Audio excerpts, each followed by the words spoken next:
to the stream. I'm LB Hackemup, and we are back with our Playthings of the Gods D&D playthrough. I am so excited to be back. We've been gone for a couple weeks due to traveling and fun stuff, but we're back. And we're in the end game, folks. We're figuring out what we're gonna do to defeat the big bad. We've got a lot going on, but before we get into it, let's have everybody go around and say who they are and who they're playing tonight, starting as always with Van. That's me. Hi, I'm Van. You can find me on the internets at Savvy Seaworth, pretty much wherever you can find people on the internets. I'm here on Sunday nights, and I'm also over on twitch.tv/game nights throughout the week. And tonight, I'm playing Alhena, who is a Circle of the Stars druid.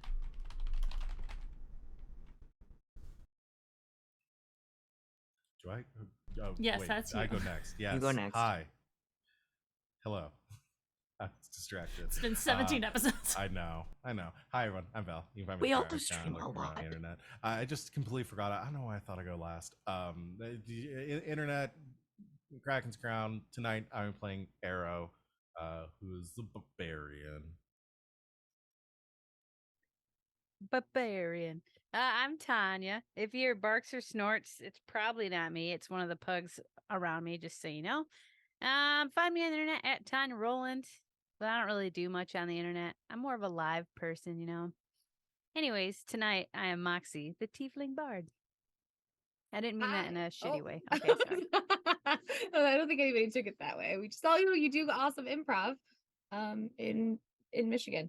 Hi, I'm Rachel Elizabeth, or Rachel Elizabeth with the Z in the middle of 7S. Tonight I am playing Talon, the Beastmaster Ranger / Death Cleric. And then, hello, I am Alex, just some guy on the internets, mostly over on Game Nights, GGK, Tuesdays and Thursdays. But for this game, I am playing Colchis, who is a Minotaur Paladin.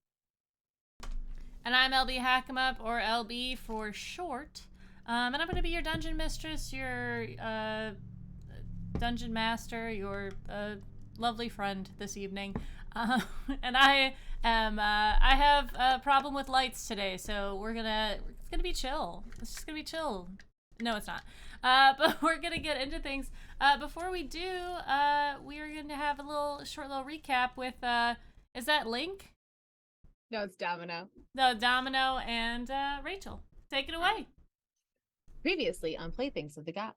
Ding, ding, ding, round 3. But not before they made a new friend. Jacob introduced our squad to his old friend Rotnick's niece, Tess, the badass 7.5-foot tall bugbear fighter. She enthusiastically agreed to fight third round in the Colosseum of Terror with them, and they readied themselves in the ring. Spells were slung and weapons were wielded. Kulkus and Arrow ended up in a cage. The Kulkus managed to escape, but Arrow was stuck. To no one's surprise, it didn't deter them, and they fought through the bars. Kulkus and Tess hacked and slashed, sliced, diced, and smashed. Alhena summoned party spiders who kicked some major spider ass alongside their master. Moxie caused irreparable psychic damage that would have led to decades of therapy if her victims had survived, but Talon dramatically claimed their souls for the Blood Queen after making one grovel at her feet. It was a spectacle to behold. The crowd was eating it up and chanting their names. They emerged from the ring covered in gore, victorious and ready to party. But not before Arrow grabbed some giant centipede meat because, well, no one really knows why, but, we're sure they'll make it delicious. Everyone converged to the bar, shared some drinks, and danced in celebration. After a bit, they found a quiet place by the docks to hang out and chat a bit. Tess's uncle had kept a journal when he was an adventurer, and it was full of information, so she found the bit on Mask. You can't be scared, charmed, or paralyzed. Things that won't work. Just about everything. Things that might work. Bright light? ? And when you're speaking to him, you can't be sure it's him you're speaking to, because his form is ever-changing, and he can duplicate himself. And with that new information in hand, they parted ways with Tess. And when we last left our adventurers, they temporarily... Emphasis on temporarily traded Jacob for the extra special, extra planar field something resonator, and we're ready to go find Hachi. And maybe have a fight with Mistress Champion when they open the Debbie plane that they weren't supposed to open, because she definitely wasn't a fan of that idea. And then maybe if they made it through that relatively unscathed, end up in a confrontation with another god Mask. It was shaping up to be a long day already. Thank Short you. Sweet this time. Yeah, perfect. Thank you so much for that. As always, lovely job. We're gonna hop right into things. You guys have left the party and you're heading back to the boat. Well, you already got back to the boat. And you are greeted by Quadison, who is still in his winter form, and he is going to let you guys know that, well, I did have a conversation with the small feathered creature, and I found out that this dragon egg was obtained from a empty dragon horde. Apparently, the mother attacked a Githyanki ship and took its helm, and the Githyanki don't take kindly to those sort of things. They tracked it down and killed it in its lair, and they began clearing it, and when they could not take any more back, they left some guards. These feathered folk found their way in through the back to steal some items, one of which was an egg. I will say, however, they had no idea about the father of this creature. I have spoken to the captain about it, and we both agree that the creature can stay on the ship as long as it remains to be in egg form, and when we are done with our travels with you, it will leave this ship, never to return. Does that fit well with everyone? So I'm hearing we saved an orphan and we did a good thing. It is possible, however, the father is still missing. Do dead dragons care that much? Like bomb dragons? They are sentient creatures, and most creatures care for their children. However, dragons can be fickle. It's probably a 50-50 shot.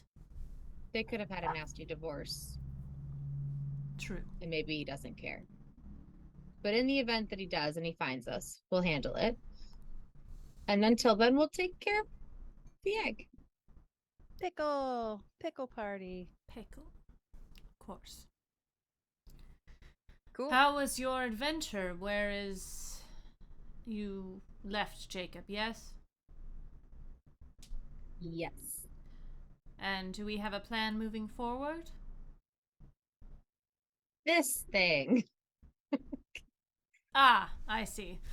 He takes it and says, I will give this to Bartholomew and get it attached to the ship. Why don't you speak amongst yourselves, and then we will inform the crew where we are going next. We probably shouldn't use that right here. We should probably go. Right. We're not going to Okay. open up the portal now. I just meant because last time we used some Right. fancy piece of equipment, bad thing happened. So just, We will attach it and not activate it. just a little nervous about, Understandably, I do remember the creature that came out last time. Yeah, I tried to kill you. Sure did. Okay. Anyways, he takes the thing and Talon's still a little drunk. moves into the bottom of the ship to give the item to Bartholomew. You guys are left up top.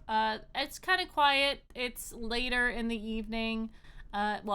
Space evening.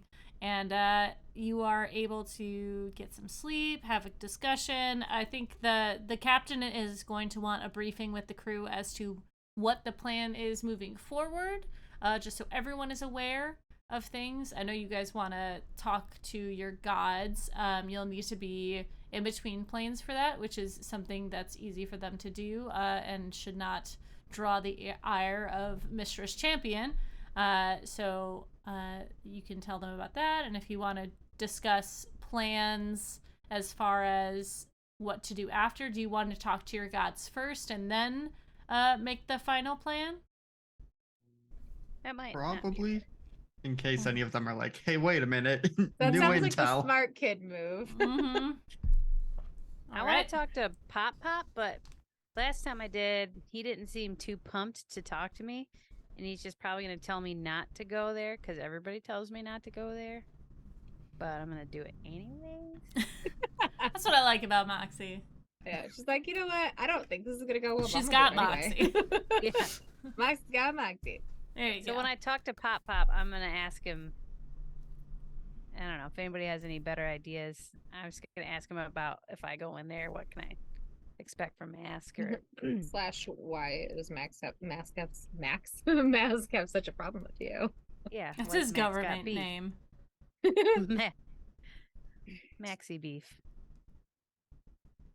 Pop, what did you do? Mm-hmm. Okay, so you can talk to the captain about taking the ship to halfway point between planes. Shouldn't be too hard to get there. Is there anything you guys want to talk about or do before you go out there? Go have these conversations, or should we get into it? I don't really have anything. I don't think. I'm scared. Arrow, are you gonna try to talk to your mom?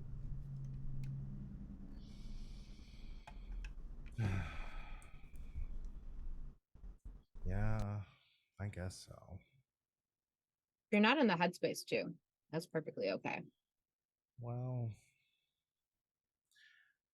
if I don't now, and we all die, sort of my last opportunity to, so might as well. Well, I mean, it's probably not your last opportunity to. I mean, I guess if pretty I good die, with I'd my probably god. be able to talk with her. So, she might be able to facilitate like a conversation even if you die. Oh, right. Yeah, So, like, if you're not ready, you no, can always put it off. The way I think about it, put it off for almost 30 years now, so might as well. In your defense, you didn't know the gravity of the parental situation.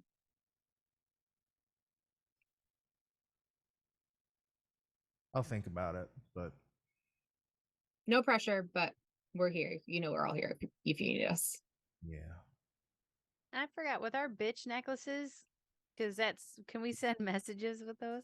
Because I want to send Morty a message. Alhena has one and her brother has the other. Right? That's where we landed on the necklaces. I think so. Mm-hmm. Why did I buy one then? Like a real one to wear? Well, you and Alhena were going to have one together, but you guys decided to leave one behind so Alhena could talk to okay. her brother. Mm-hmm. Is there anyone on the ship that can send a message for me to Morty? One wizard can. Your bestie, Barty. Oh, Barty, Barty, baby, what's up? Let me go talk to him. All right. Yeah, he is.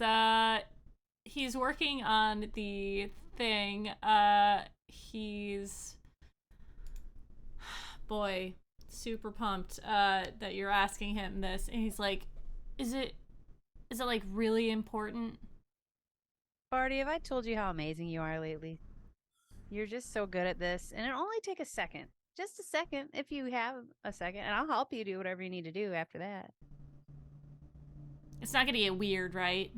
No, nothing. All I'm gonna say is, I'm going into dangerous territory. If I don't come back, I'm sorry, but I think you're cool. Something like that. Just something like that.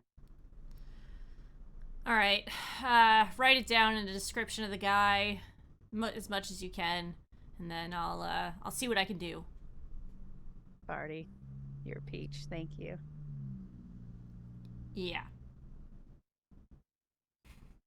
So Moxie goes back to everyone else, like, listen, you guys, I gotta write a message to Morty, but I don't know how to say, like, I want to say I'm going to do something dangerous. I might die. Thinking of you. Is that too thirsty, or how's that?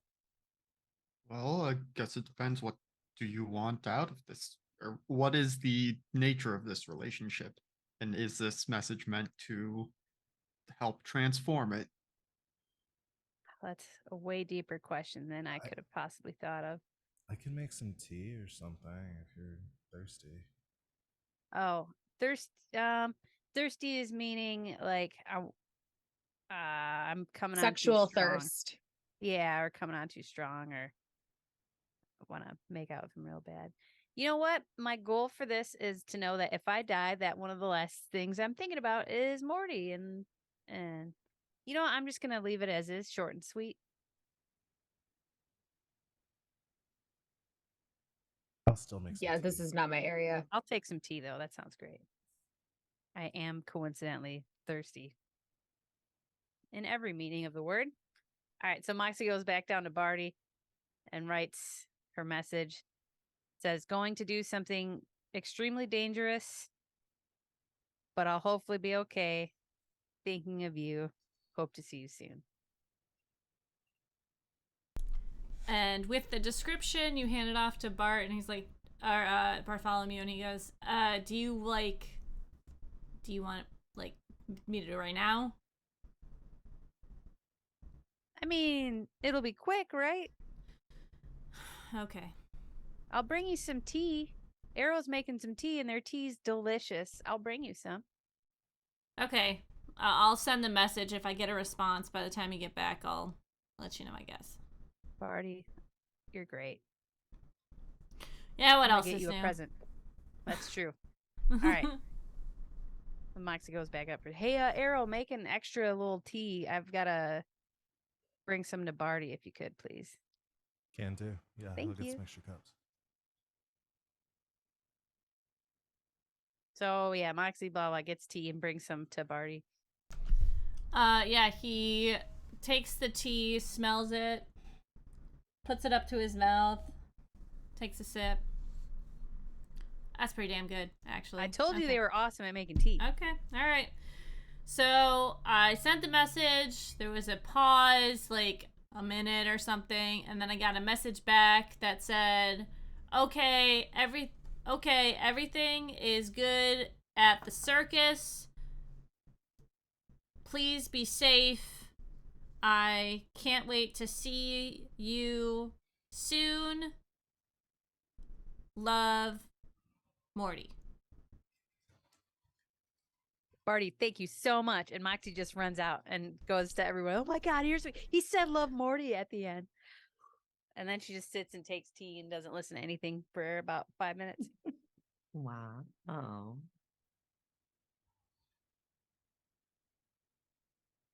Well, moved by Morty.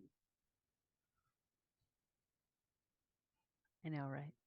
I've like pulled Talon a little bit aside, like, there's like a strong possibility that Barty got the wrong guy, right? I mean, he mentioned the circus. That's probably okay, right? I hope so. Either way.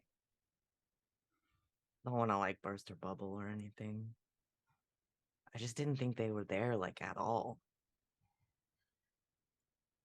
I don't know. Maybe he missed her a lot. I guess we've been gone a long time. We have been gone a long time. And he's used to seeing her every day, and now he's not. That's true. That can make a big difference. Mm-hmm. Sometimes you don't miss somebody until they're gone. Either way, it's adorable. Yeah, Look at her little purple cheeks are all hot pink. I know. She's so happy.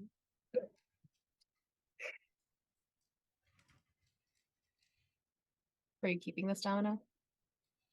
Is that hair? It's just a clump of hair.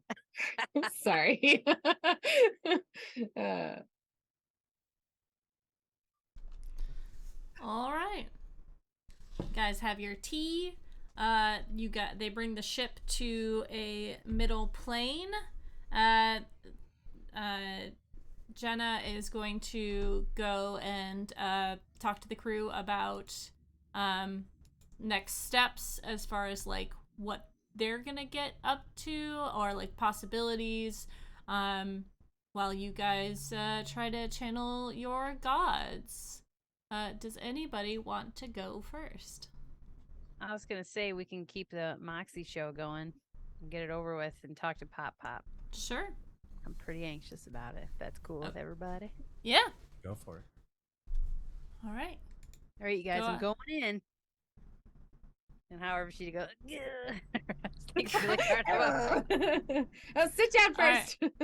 Go ahead and make your. What did we talk? What did we say? It was a religion roll or arcana? Well, how do you channel your god?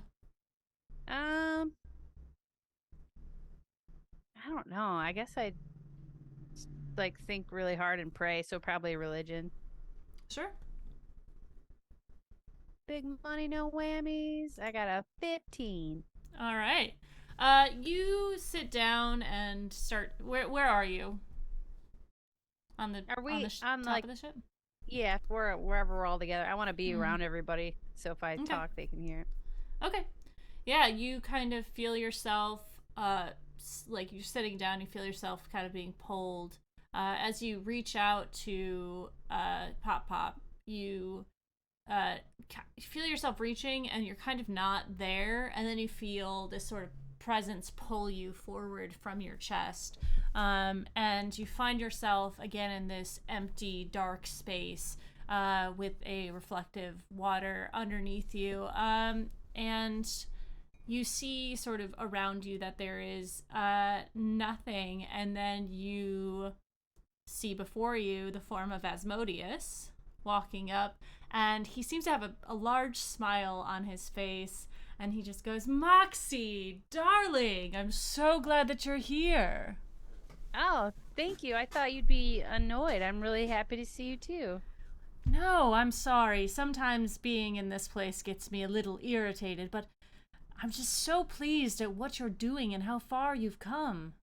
Thank you. Well, speaking of how far we've come, so um I think our next stop is this mask dude, and I've been told not to go on the demi plane, but like I don't have a choice, right? I think for your growth, it's probably for the best. You're strong enough. You and your friends have grown so much. I don't think mask is going to pose much of a problem to you. That's very encouraging. I appreciate that. You have any tips or tricks then Hmm. to make that true? Well, it's hard to say. Be careful. Mask is a master of trickery, and he can change his shape. He uh, always has a plan in place. I don't know how much else to say. Okay. So they keep saying it was Mistra that said I shouldn't go into the demi plane, or somebody told me that. So Yeah. what? No matter what, they're gonna take it from me. Do you know what it is that they're gonna take from me? I have given you a large gift. You're saying that Mask wants you for something, right? Or is it because of me? I don't know. I was kind of worried about this. Being the grandchild of such a great being, it's it can pose threats to you. If Mask captured you, he could use you to get to me. And because I care deeply for you and I want you to be safe, and if he tried to take you from me, it would be leverage in his way to get back to godlyhood. Perhaps that's his plan. Hmm. Okay. Hey, Pop Pop. Yes? Do you remember my circus name by chance? The name of your circus? Yeah. I don't remember that. Hold on. Hold. I can tell you if it helps. Go ahead. The Midori Circus. Midori. So That's named after your parents, right? yeah. Yeah. Oh, so Well, of course, you continue to work at the Midori Circus, the one your parents started, my daughter. Unless you've changed somehow. But you've been away, yes? So I think so. still would be the Midori Circus, I would think. All right. Wow, you're just really like positive this time. I'm kind of I'm sorry. thrown off. Sometimes I can go through these mood swings. Today is a good day, I think. Okay. Being like I am, I have a lot of responsibility on my shoulders, and sometimes it weighs on me. Can I do a check to see if I believe him or not? Like Sure. a deception? You would do an insight check. Insight. Oh, that's worse. Ugh. I got a 21. A 21. You're looking at him and like knowing as little as you do about a pop. This seems a little out of unusual, but it could be because he is just happy that you are like getting towards the end of your journey, you're gaining more power, you're not like bothering him with like questions that he this is the end goal that he wanted for you.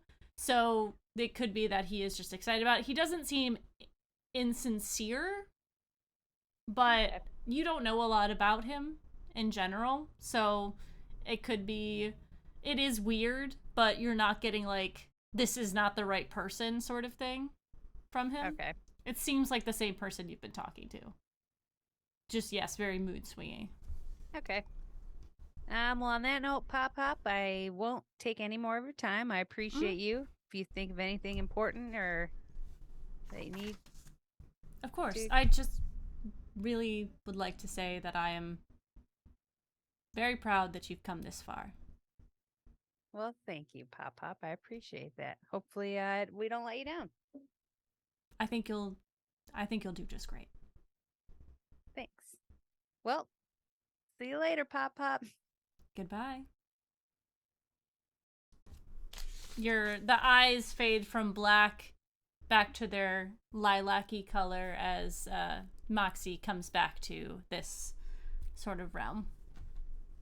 So Moxie kind of tells everybody everything that went on. I was like, he was really like nice this time. He was kind of nice the first time, but not like this. And the last time he was kind of a dick, but you know, he's got a lot to do and I was kind of bugging him. But he seemed unusually happy to see me, but it seemed like it was him. He didn't really give me any good tips or anything. He didn't discourage you from going into the demiplane.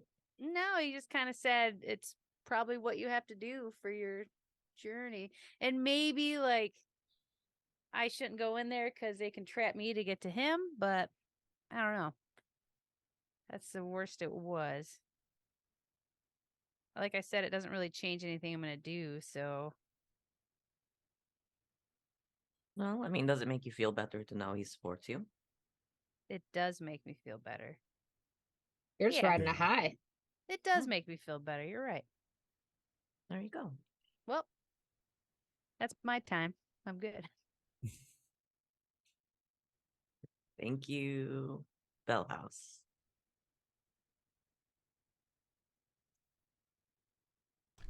All right, who's next? Who I was can going to go. reach out? Yeah, I mean, like not everybody was going to reach out. If you weren't going to reach out, you do not have to go right now. But if you No. want, Focus will reach out. okay, how are you gonna do this? I think he pulls out because I realized, taking a look at some of the inventory things, and it's like, oh, I've got a prayer book, which I think for him is like more so a poetry book than a real prayer book, but it's just like thinking about, some of his favorite poems and stuff. Again, trying to find a kernel of joy to start from to Yeah. reach Lyra. It's just Garfield comics. Yeah. It's the complete works of Jim Davis. Okay.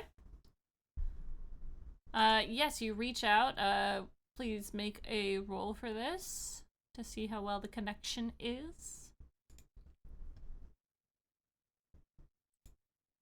Not great. A 14.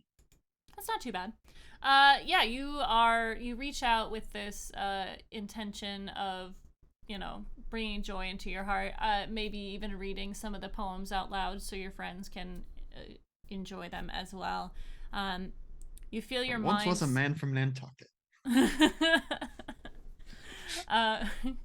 You feel your mind starting to fade, and for the rest of you, you kind of just see him lull a little bit, and start mumbling the words instead of speaking them out loud, and his head kind of goes down. You feel yourself being pulled into a what looks to be an open cobblestone square that has lights strung about. There are many different kinds of people here. There's music going, and there's a lot of like there's some people dancing, but most people are just sitting aside talking. And you see, sort of sitting on the ledge of one of these like planter boxes, you see Lyra, who is kind of beckoning you over and pats on the seat next to her.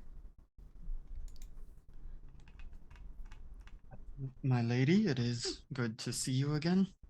Hello, I'm so glad you came to visit. Yes, well, we are proceeding with the tasks you have set for us, and soon find ourselves ready to face Mistress Champion and go into the demi-plane. Mm-hmm. Well, I hope you don't have to fight them. I like Mister a lot. Yes, well, we may be able to figure something else out, but given what we have, learned thus far, it seems she is very much opposed to the idea of us going into this demi-plane, and I do not know that certainly we know of the means to persuade her or her champion from, if not assisting us, at least not hindering us. Yeah. I mean, they're champions just like you guys, right? Like, she. Well, whomever this being is, this champion, they have free will. Like, I'm sure they wouldn't go against Mistra outright, but if you can convince them, maybe you won't have to fight them. That certainly would be the best outcome, but again, from our perspective, or at least from mine, it seems that though her champion may be like us, none of us are enormous celestial beings, and so there's something of a disconnect there. It feels harder to sit down and have a conversation with him. Kalkus, you know more than anybody else that what you see isn't necessarily what's behind the mask. People see a minotaur and think something big and scary, but you're a softie, you know? I do try, but well, that does makes me think more about the overall state of things. We have been extremely focused on the mission because everything seems to indicate that war is coming, and it I worry that I am losing sight of my ability to find moments of joy. Feels like Kalkus, we don't have time for it at times. I think maybe it might be a. Do you ever wonder why I chose you for my champion? I suppose the thought has crossed my mind, but again, I am realizing just how focused on the mission I have been. I haven't really given much thought to other matters. Most of my champions have been bards or people who bring like dancers and people who sing songs and do things that make people happy. But when you started talking to me way back when you were littler, seems like a long time for me, I guess, but I kind of started to understand that joy isn't just a song or someone making you laugh. Joy in essence, comes from feeling safe and comfortable. You fight so strongly for your friends and for the people you love. They feel comfortable. You keep them safe. And really, that's the only way that people can find joy, is to be safe and comfortable. And even though you need to work on your dancing skills, I think you've shown me more than any of my other champions have. And I want to thank you for that. Because sometimes as a god, you get short-sighted. You see too much and all at once, and it's hard to focus on the little things. And you have those little moments of joy with your friends. Dinners, your time at the festival, your tea parties. Even in the ring when you're fighting, you protect them. And they feel safe, and they can enjoy the battle part, even though I don't quite understand that part, but you know what I mean. I think that tends to be a lot of the adrenaline rush. But Adrenaline's good. I suppose I hadn't really thought of it like that. Like, I have obviously seen myself as a protector, but I hadn't consciously made the connection between, or rather with safety being a necessary condition for joy. Of course. And even though maybe you haven't seen that yourself, and those little moments can help and they can come up, but right now you're in a different situation. There's time for laughing and playing and having fun, and there's time for keeping people safe so that maybe later they can have fun and dance and do all those fun things.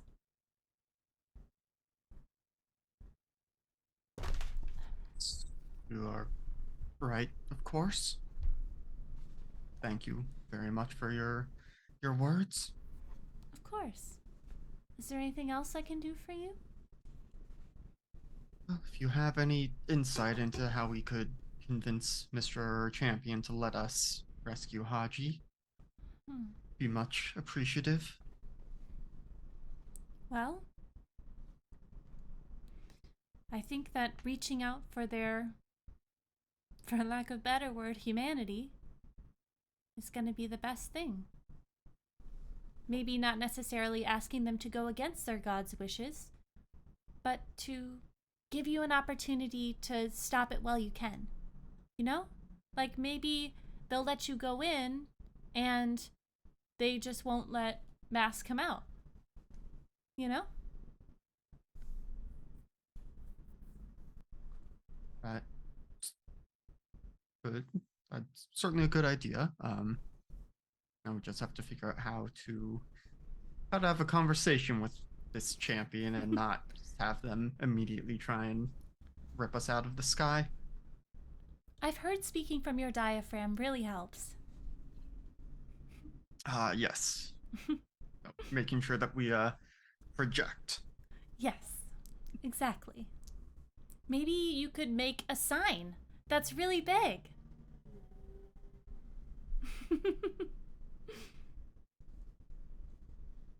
I would have to speak with the crew. I don't know enough about the is it aerodynamics if the ship is in space? I don't know. I've never been to space before. Well, if you get the chance, it is certainly a sight to see. Maybe you can take me sometime.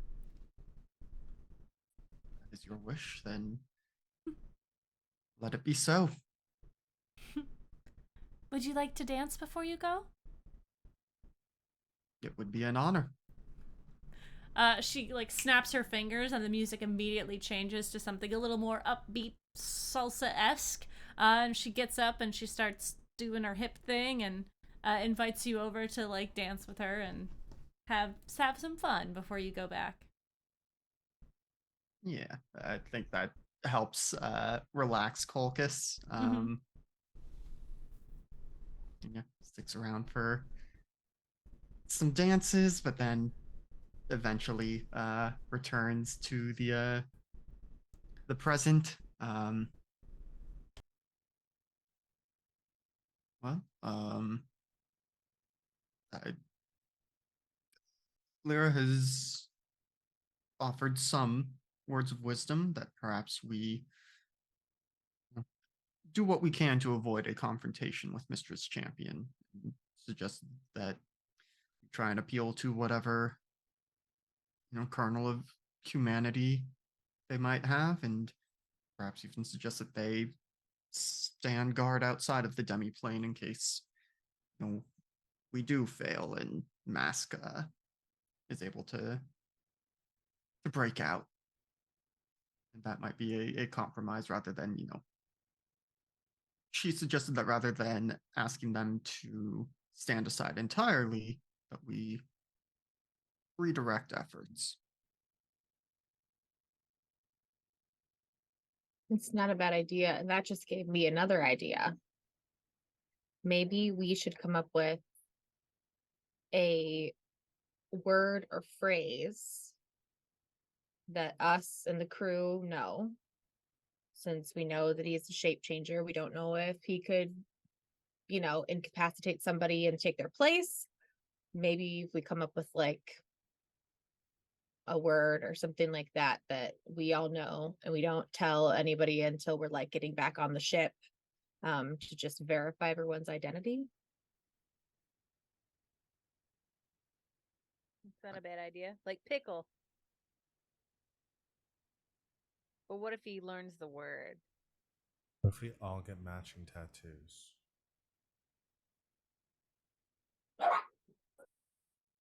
I mean, I'm not opposed to that, but wouldn't, if he shape changed into one of us, I guess he would have to know where, I don't know how his shape shifting ability would work if he would just, even if we got it somewhere hidden, if he would know it was there, if he takes the form of someone else.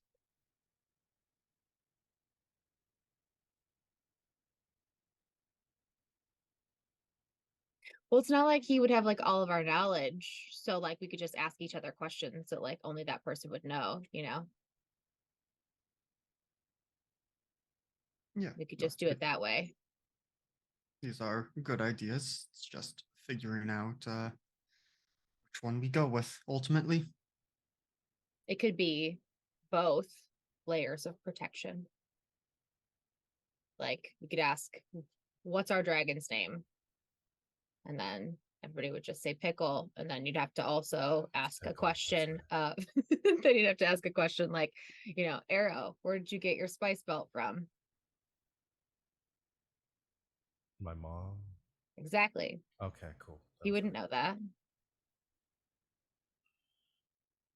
As long So, as the I don't know. question's not like too complicated, that would be. Yeah, I don't want to be doing any like calculus. Yeah, I don't remember a lot of stuff. So, it was just an idea that just Lear's advice gave me another idea for dealing with the ability. Is it might not be a confrontation with Mask. He literally might just try to infiltrate. So No, I like it. seems like that would be in his wheelhouse. Or we could name colors that are named after foods. A category. Like eggplant. Cherry red. Age. So if we just pick colors, he would pick up on the colors. But if they were, anyways, yeah, I like the questions. That's a better idea. I was trying to figure out if you were saying that, like, for whatever reason, Mass doesn't know any colors that are based I was off like, food. wait, is that part of the lore that I missed? She doesn't know Yeah, colors? I was like, wait, does Mass just not know Ask has colors? never seen a food stuff before. I just I mean- think like He doesn't need it. we it's just beneath because if him. we picked one word like pickle, he could learn the word pickle. But if we picked a category like colors, he might be like, oh, they keep naming colors. But then a little twist on that even is colors named after food, so he won't be sure if we're naming foods or colors. I mean, also, didn't we learn that, like, can't be hurt by like non-magical weapons, so like pulls out a dagger. We just stab ourselves with these, and whoever's not hurt isn't masked. That's an option, but maybe we should just ask each other questions. Okay. Worst case that'll scenario, that'll though. be layer like 5 to the Yeah. protection if we're still not sure. Arrow, if we all make it out of this alive, remind me. I need to take you to see my favorite play. It's called The Thing. And I think you'd really like it just based on what you've said here today. Perfect. Well, if you hear me naming colors named after foods, I don't have any fillings, by the way. any feelings? Or Fillings. fillings, Fillings oh. is the thing. All right. Okay. Who is next? Were Alhana and Talon going to? Or Yeah, Talon was going to talk to her god, so if you want to Okay. go first, otherwise I can do it. no, you go. Alhana is waiting for Valrea to come to her because she usually comes in dreams. Mm-hmm. So Heard. All right, Talon, how are you channeling your god? Talon is going to sit on the deck, get comfy, take a dagger out of her boot, and just slice her arm a little bit here, grab the blood, and then just touch it to her tattoo. Okay. And try to talk to there's a thank you, Domino, for leaving this piece of Cheez-It that I gave you on my dice. I was like, that's not the color of any dice I own because it's a Cheez-It. It's a weird looking D6. It's a weird looking D6. It's part of a Cheez-It.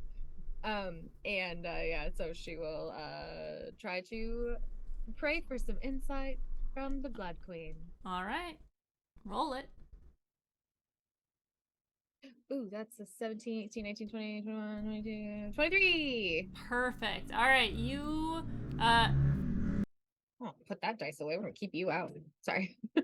hold for cars. Okay, you slice your arm, and you guys see Talon. The blood sort of soaks in and moves around to the other side where the Crimson Hand is, and soaks in. And as it does, Talon kind of just like goes stiff. Her eyes, there's just a little bit of blood coming from them, and she like falls backward onto the ship.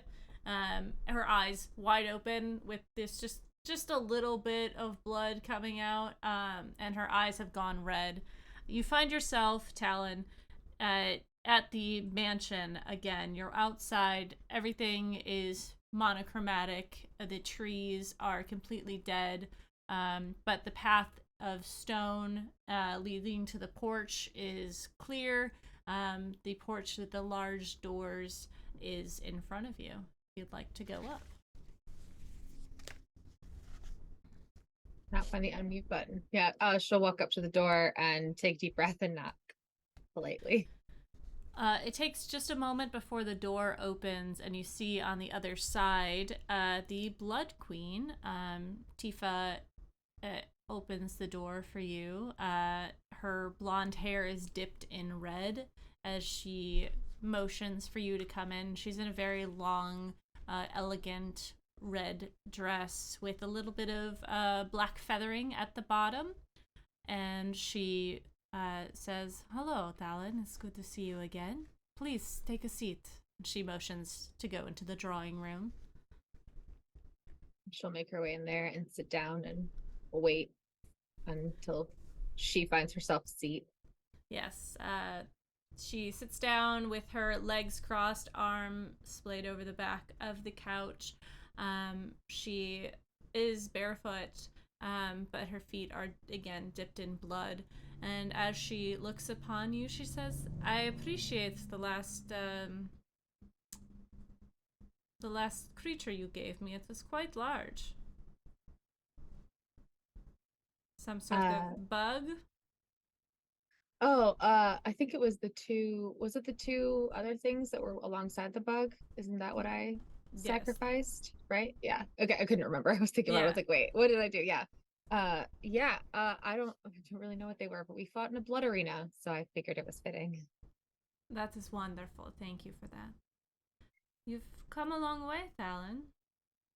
Both physically and in your emotionals. What can I do for you? Well, we're at kind of a weird, not crossroads, but a weird bump in our mission that Valrea has put us on. And I know that you've dealt with Mask in the past. Yes. And our next portion is to go into the demi-plane where Haji is stuck. And the assumption is that Mask is there with him. That's... And Mr. told us not to open the demi-plane because we can't risk Mask getting out. She is wise. It's once we trapped Masks, it was Haji made the sacrifice for a reason. We had one shot at it. And if he is to escape the demi-plane and gain followers again, his power would be catastrophic. Especially since his portfolio has been collected by others at this point. So I can understand why she is nervous, but I have faith in you and your companions. Haji was the most courageous of all of us. I shudder to think what sort of hell he is in there. Mask would not have taken his imprisonment lightly. I don't know if he has... I fear that he would turn Haji on you. But I don't know what state he's in, and I don't know if that is his plan. Well, we hadn't thought of that possibility. So it's another thing to consider. But yeah, I mean, I know we were told not to open the demi-plane, and you guys worked really hard to trap him there. But we have to open it to get Haji out, to bring him to Neverwinter for Valrea. So I also just wanted to check in to make sure that, like, you weren't going to be upset that we were kind of undoing part of the work that you did when you were adventuring as well. Well, my plan came to fruition, and she kind of, like, gestures. Obviously. I share Valrea's sentiment in freeing our friends. You've already got Jacob back, and it means a lot to us. I think that I trust you more than to be reckless. I would suggest going into the plane and closing it behind you, taking care of whatever you need to do, and then come back out. Do not leave it open. That's a good tip. I don't really know how all of that opening and closing of planes works, but I'm sure the crew knows better than I do. Something magic portals, I don't know. Yeah, exactly. And is Mask one to deal in deals? If pushed to it, yes. He might try to convince you. He would probably try to trick you. Something to consider. Converse with him at your own risk, but you are strong-willed in your group. They know what they're facing and what the problem could be if he comes out. Exactly. I would rather not have all of my friends perish in a fight with Mask. And if there was a way to get around it without pissing off all of the gods, I don't know. You still have my feathers, do you not? Well, 3 of us Only do. 3, yes. I have, and she kind of like turns around and like grabs from nowhere behind her 2 extra feathers, and she hands them to you. Thank you. Just in case. Although I don't know how it's going to work with the demi-plane, and I don't always get the souls, but if they have this, it's worth them getting here at least. I appreciate the insurance for Of Caucus and course. Arrow.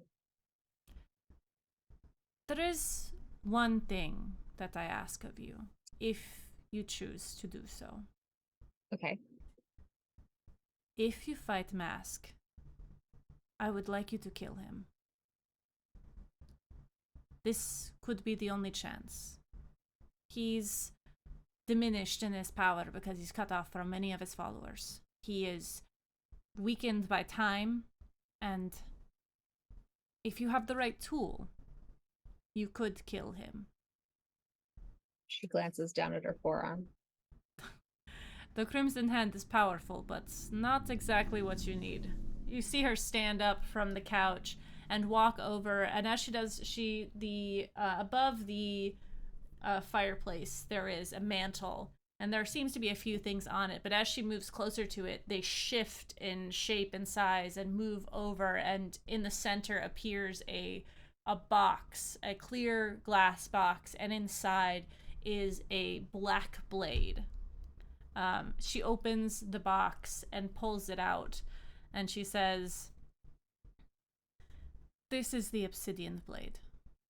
This is what I used to kill the Raven Queen's soul. I can give you access to it, but I will not grant this weapon to you for all time. Do you understand?" Yes. Use it to kill Mask. Return to you. You will be able to overpower him and perhaps not knock him unconscious with all of your abilities, but this is the only thing that would kill him for sure. Do not use it until the time is right. I won't. And she will bow her head and take the blade. And the two feathers. As it touches your hand, you feel that burning sensation again as the blade sort of absorbs into your body, and on your left forearm you see this obsidian blade tattoo appear.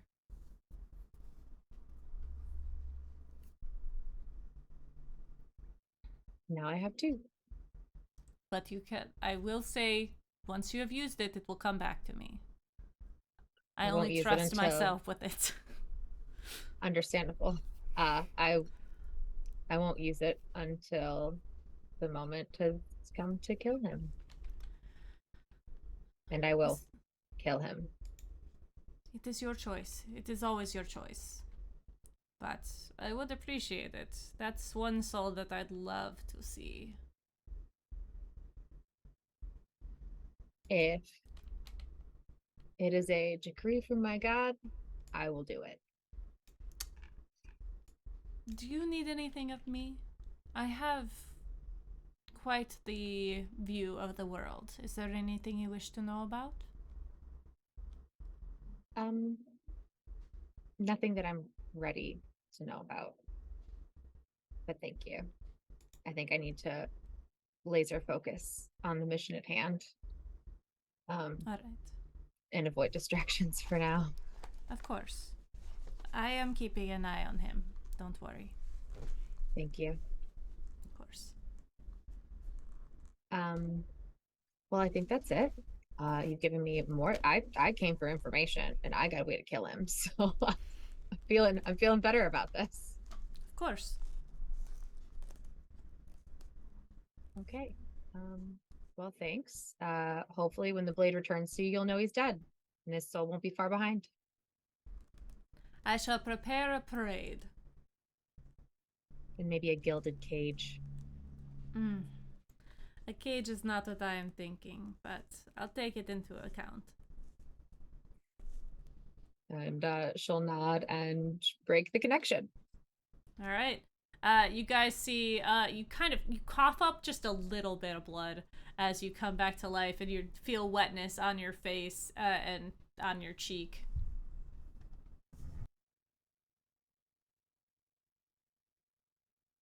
She gave me a way to kill him. Like kill him? If we can incapacitate him, she kind of like pulls up her sleeve a little bit. And knock him out. I can pull this out and we can end mask once and for all. That's pretty And intense. his Yeah. threat on the Pantheon. Also, one alarming thing that came up was, you know, we don't really know what Haji's been through in there, what he's been dealing with, and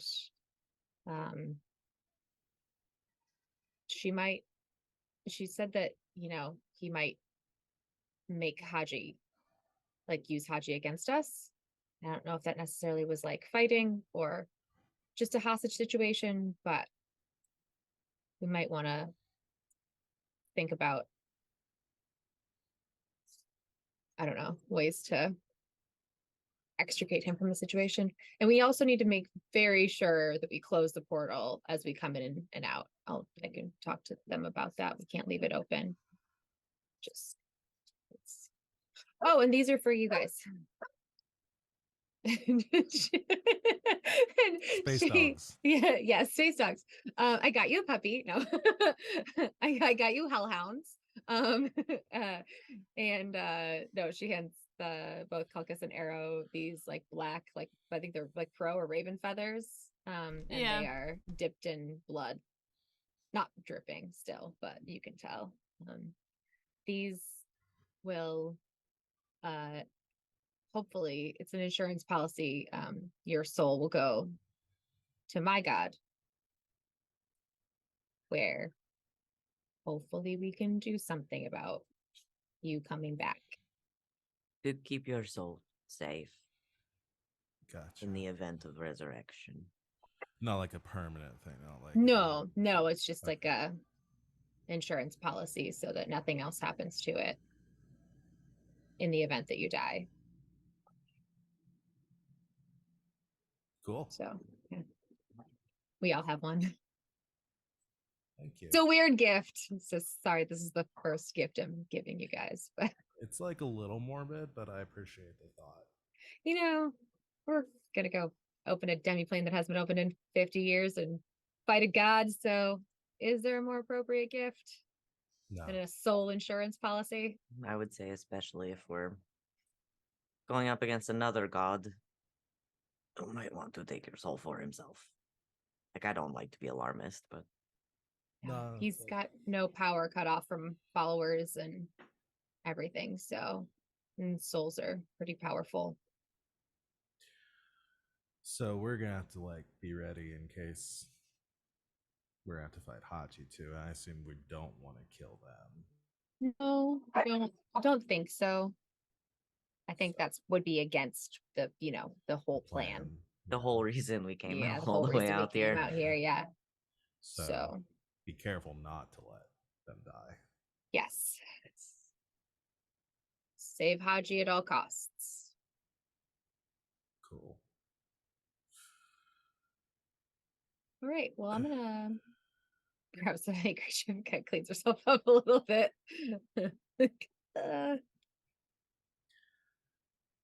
Well, if anyone's hungry, I'll make us something quick before we get some sleep. Sounds wonderful. Cool.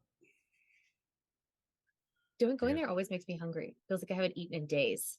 Probably because of the blood loss. Maybe. Yeah. Maybe red meat. I don't want to be I- anemic. I can do that. I'll save the centipede for later. Thank you. Edo, are you okay? You made that voice. That voice. You made that voice that you make. You made that face that you make where you're saying something to get us to ignore something else that's happening. Have I ever done that? Do I do that? What's the face? It's like when you're talking and you're looking at us and all of a sudden you go,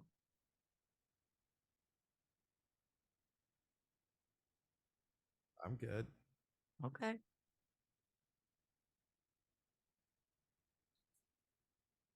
All right, I'll help I'm you in really the kitchen. self-conscious about it. No, I got it. Y'all rest. You got wounds to take care of.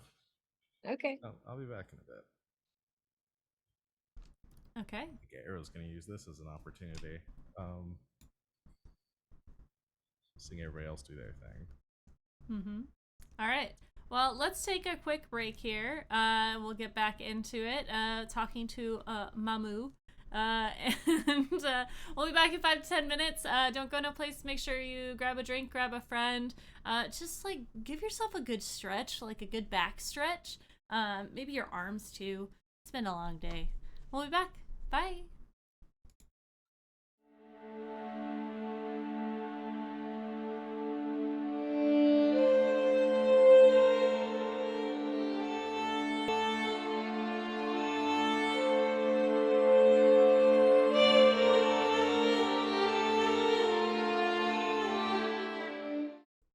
Welcome back, everybody. We had a nice little relaxing chat. Everyone got their items. I've got my tea, and water. And we're ready to get back into things. Arrow was going to go make some food. Mm-hmm. What are you making?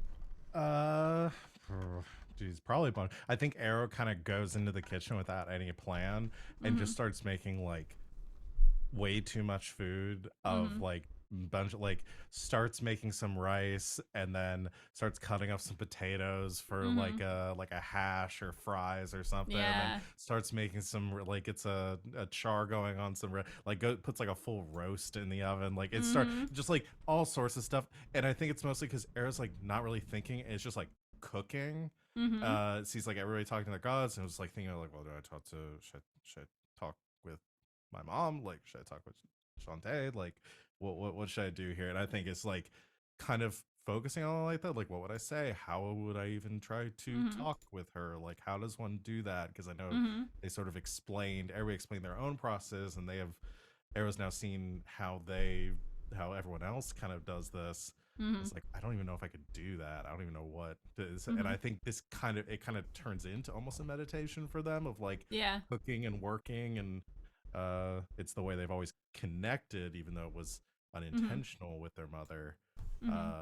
So I kind of see that as maybe their way of doing that.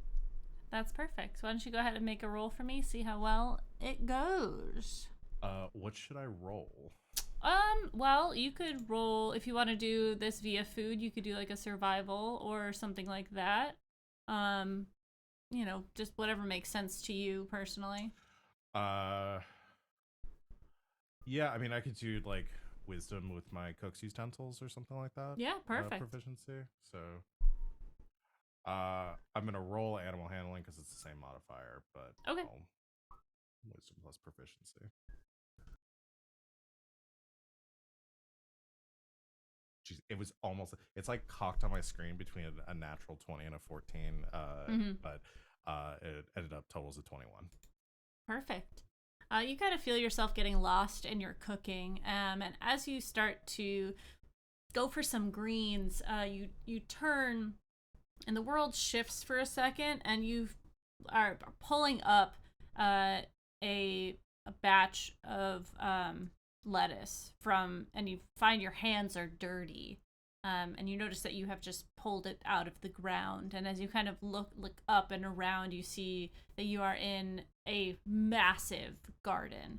There's rolling hills and trees, and the sun is shining down on you in this moment. And you can kind of feel the air and the warmth you can smell the dirt, and you can feel the warmth of the sun and the scent of all of these wonderful herbs and vegetables growing around you. And you kind of hear rustling next to you, and you see your mother in the dirt. She has her beautiful flowing hair curls, they're kind of going down over her shoulder. She has a long dress it's like a brown earthy tones and greens. There's a bunch of beautiful like patchwork on it, and she has her hands fully in the dirt, and she's got no shoes on, feet are covered in dirt, and she sort of like sits up and wipes her brow. There's dirt on her face,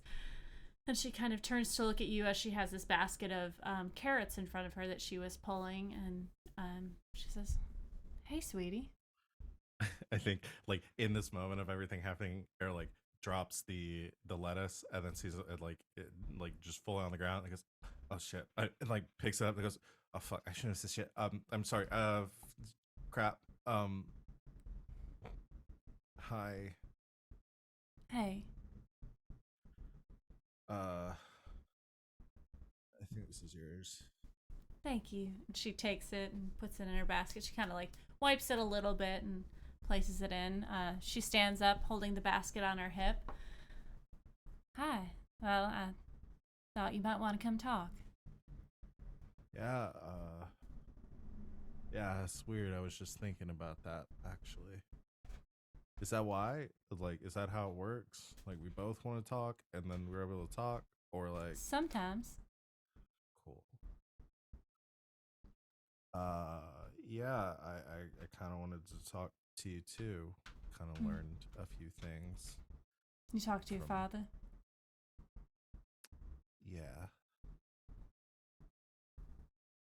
Well, is there a place you want to start, or?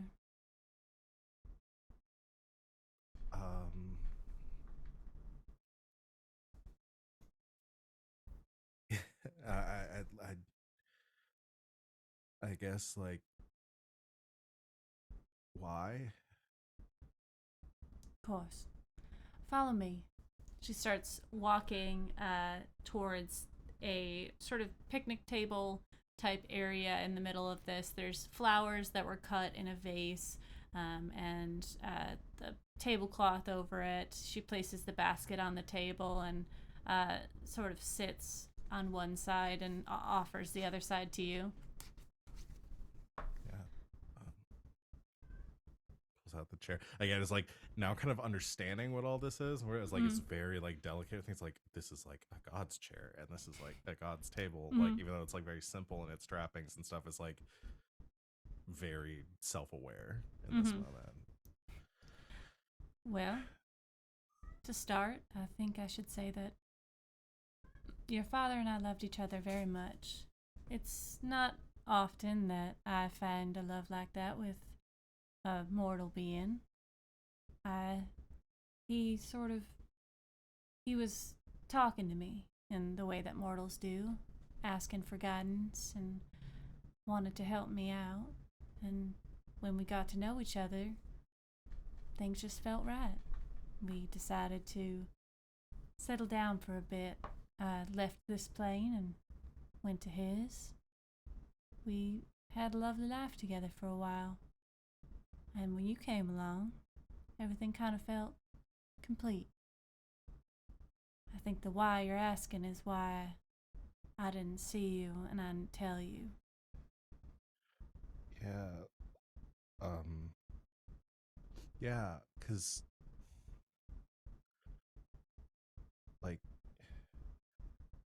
if that was good, like that was, if it was a good thing that like I came around, then like why did you leave?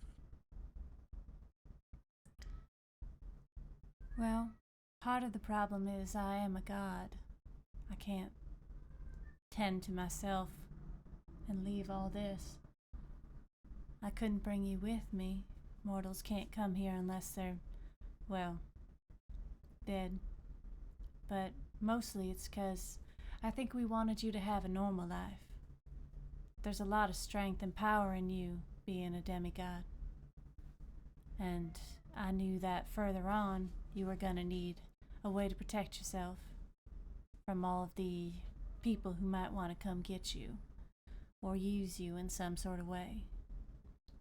Your father and I had a lot of discussions about that, about when it was time. And I think I was a bit more eager to have it happen sooner rather than later. But your father felt it was better for you to live a normal life for longer. It's harder for me to understand the passage of time for someone like you and your dad. I think that's where we came to a head. And your father and I, we kind of decided that maybe it was good for you to go somewhere where your heritage wouldn't be known. I can't say I agreed with your father taking you, but I did let him go.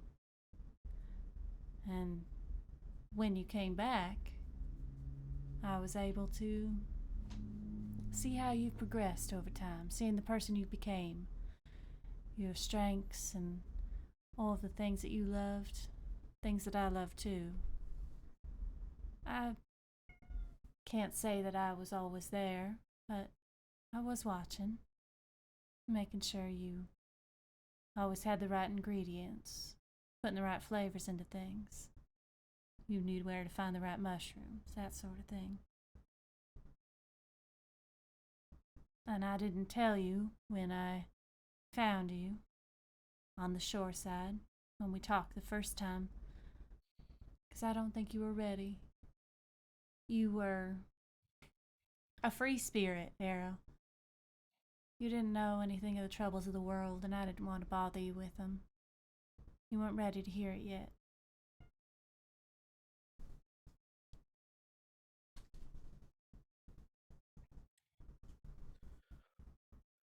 Um,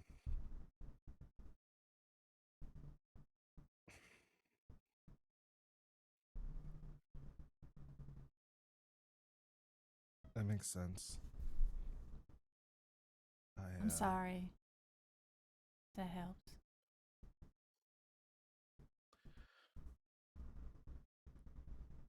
Would have been nice to have a mom around.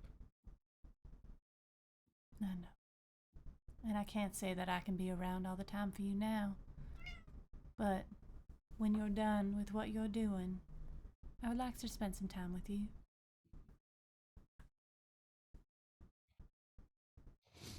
Yeah, that would be good. You know,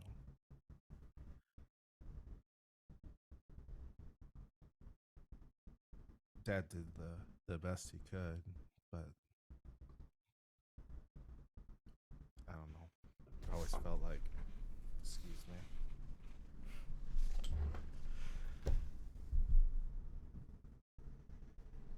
I don't know. I asked about you a lot growing up, and you always just seemed sad. I sort of assumed that maybe you had died or something. I didn't want to talk about it, so I stopped asking once I got old enough to kind of figure that part out.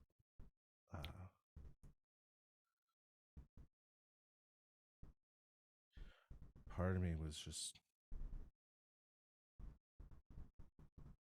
really mad. Not really at you or him or anything, but just,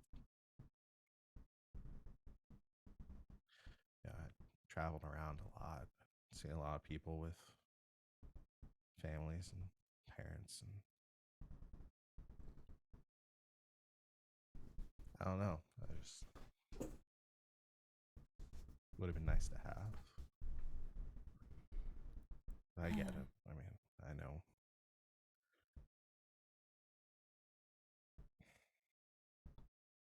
I'm sorry I've burned you with this life of.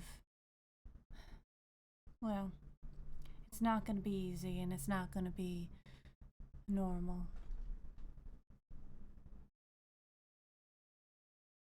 So this whole thing that's going on with this war and everything you told me about before, you didn't just have me just for that. Like, I'm not just here to fight for you or something. I have been around for quite some time, Arrow. I've loved many different beings, but I've never created something. Not like that. I've never created a life, something like you. I created you because I love your dad. And I've loved him more than I've loved anything else. Except for my petunias, but that's neither here nor there. I created you because I believe that out of that love, there's only one thing that can be made to make it bigger and better. You were made for that love and that love alone. I'm sorry that you're going to be pulled into this war. I claimed you to protect you. You're very powerful. This rage you've been feeling, this ability to gain power, it's not because of anger. It's because of your ability to see and focus and do all the things you were doing before, but can chain yourself, focus that energy to hit harder, move faster, climb better. That might be part of what I've given you, but where you focus that, that's all you. And this war, people like you, they're going to be in danger, and I'm sorry for that. I didn't know at the time that that was going to be a problem. But if you'll have me, I think I can train you to focus that energy better, to get stronger.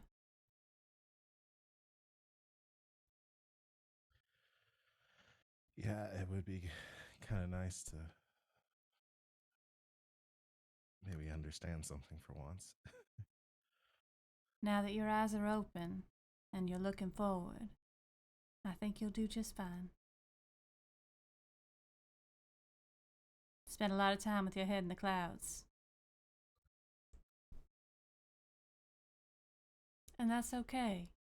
You shouldn't feel bad about that.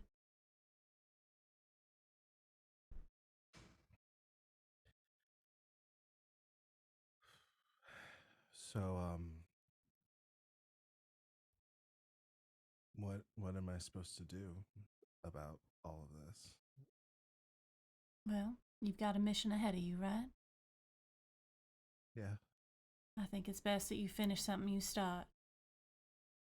But after, if you'd like, maybe I can come visit you and your father for a while. And if you're able, you can come here. And she kind of like motions to the world around her. We can get some practicing in. I can fix your Julian skills. Yeah. Yeah, I'd like that. She kind of reaches over the table and you feel her sort of dusty, dirty hand on your face as she kind of caresses your cheek and says, I am proud of the person you've become, Arrow.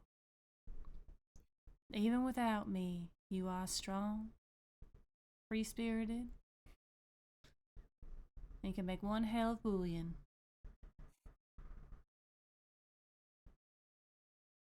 Thanks. I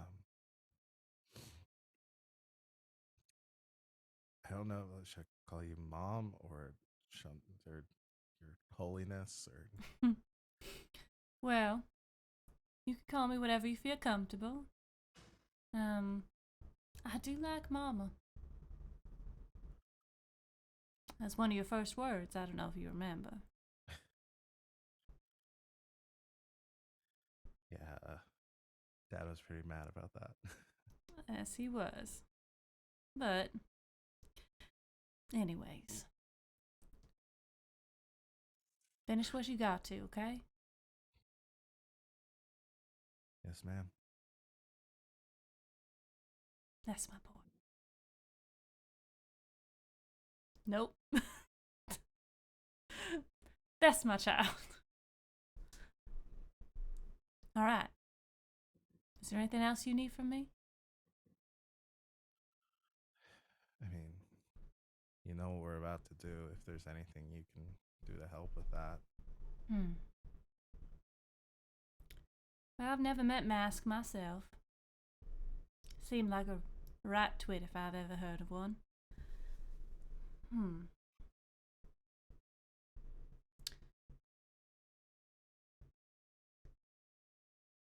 Make sure when you're fighting him, you find the right one.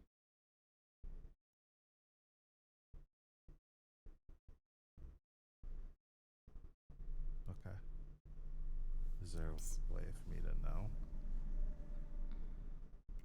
Well, I know that he will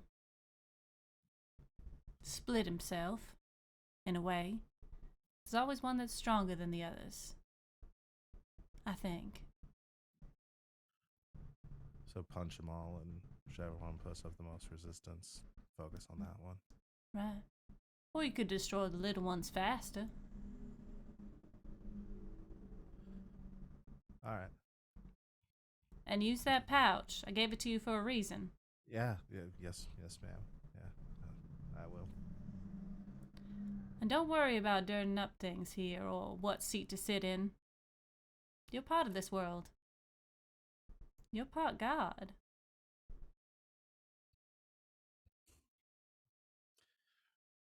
That's gonna take a while. Yes, it Used to. will.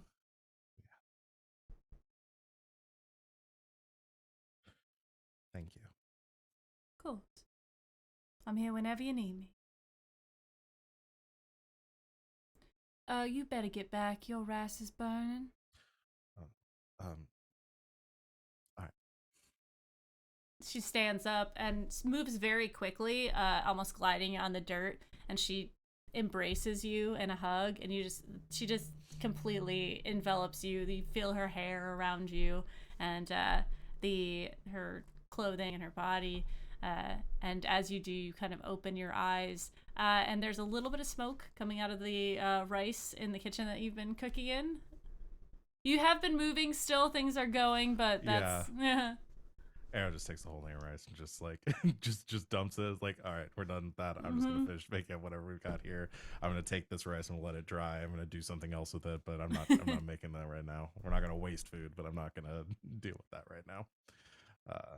And finishes up whatever else and goes running back out to the others. Just Okay. huge platters of food. Like I said, whole roast. Perfect. I've got food here. I went a little overboard. Dumplings. Runs back, like goes back in there, comes back out. I hope everyone's hungry. I mean, always. This is a lot of food, even for us. Yeah. Probably should see if the crew wants any of it. I had some rice. That's gonna have to wait. Burned a little bit of it. I talked with my mom. And how was that? It was good. A lot of family stuff. So I won't bore with the details there, but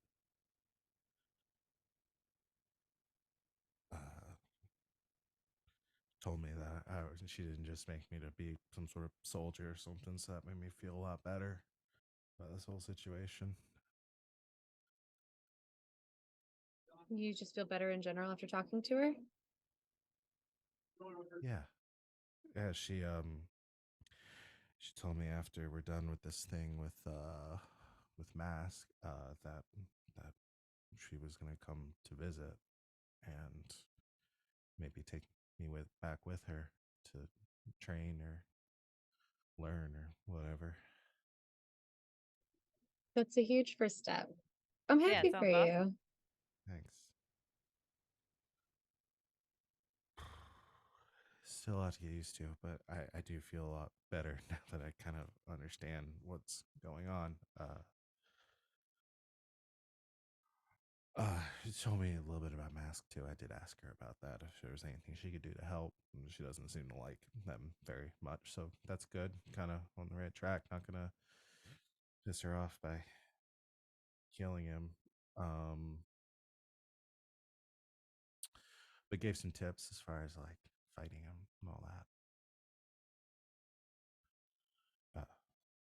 So tell everyone about. Won't go through all the details.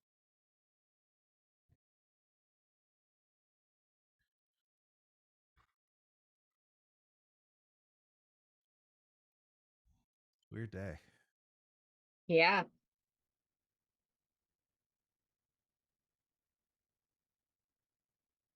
Tal just like stands like awkwardly for a minute and then just like gives Arrow a hug. I feel like you need this. Thanks. Like returns the hug quickly, assuming she's not gonna want to hug for very long. I think it's picked up on that a little bit from Talon. It's longer than a normal Talon hug because she feels like Arrow needs it. Arrow finally feels like a member of the group. Well, should we just put all these plates on the floor and sit around family style? Yeah. I don't think they're all gonna fit on the table. No, just I went a little overboard. None of this stuff should be plated together. I don't care. I love it. It's eclectic and fun. Yeah, family style. Yeah, dig in. It's like Anybody those else? dinners where you don't tell everybody the theme and everybody has to bring like a random dish and it doesn't matter if they fit together because everybody's eating together. Except you Yeah. made all of it. Yeah, it's a potluck of my own making. Yeah. Whew. Anything else exciting happened on here while I was gone? No. I just read a little. Cool. Arrow starts portioning out food for everyone. You guys begin to eat. You hear some skittering, and you guys see a shape on the floor make its way into the kitchen, and you hear a hissing sound, and the door to the kitchen opens, and Drew is just standing there, kind of eyes angry wide, and points back in the room. I'm gonna clean it. Can we eat? We're gonna. I'll be right We'll back. help them clean it up. You start to move, and he puts his hand on your chest, and he says, "You didn't make me a plate." Oh yeah. Hold on. Grabs a plate and gets some. It's like, and tell anyone else on the crew, or you probably won't. You're not really tell.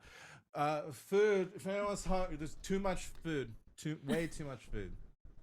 Drew takes the plate. You can see the saliva dripping, the acidic saliva just dripping from their mouth, and they like start smelling it, and their tongue kind of flicks out at it, and then like eyes you for a moment, and then they back up into the doorway, and the door just swings as the lights go off in there, and you hear it's like.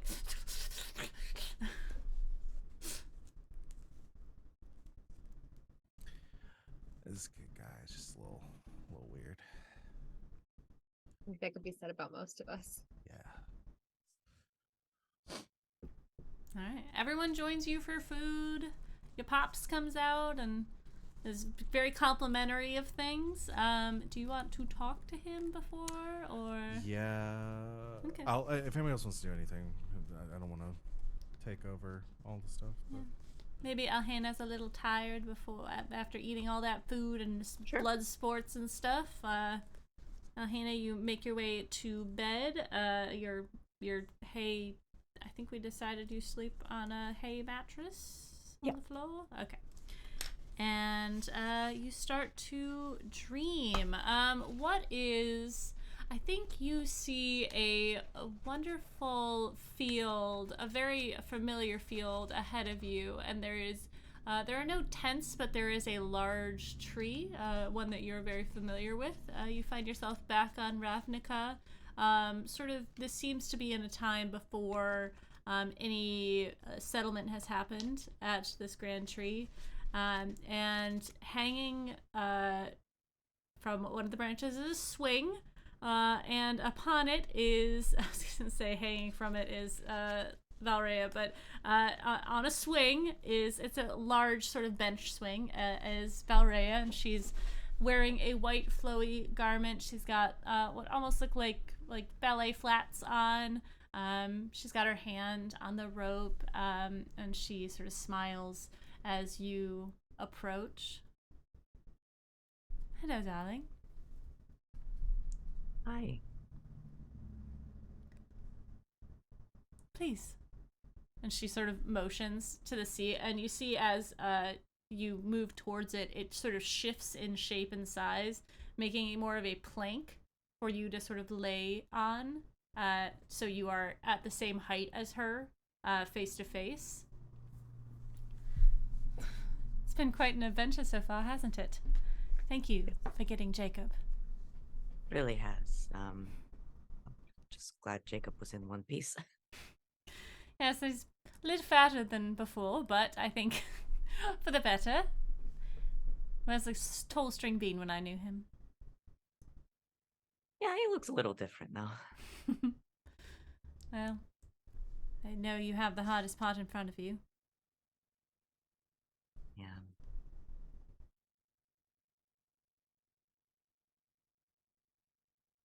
I'm worried about Haji. I am as well. He's been in there for a long time. He And has. not eating cheeseburgers and drinking margaritas, I don't think. No, he's probably very parched. I shudder to think what Mask has done to him, but I know that he probably believed going in that there was going to be no end to whatever it is he is suffering. I know that Haji was the bravest of all of us. He never faltered. I'm hoping that he continues to be so. It's asking a lot of a person. I know. And I know that if I could change places with him, I would. If I could find him, I would have plucked him as soon as possible. But he knew the risks. Unfortunately, he had to take it. That was a dreadful day for all of us. But hopefully, soon, his suffering, or whatever it is he's doing, will be ended. Do you have a plan? The pieces of one. We're putting everything together, trying to figure out what makes sense.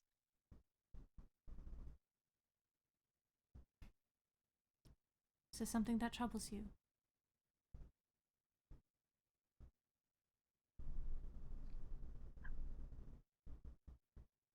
I don't know, everybody just seems so sure. And you're not? It's not that I don't believe.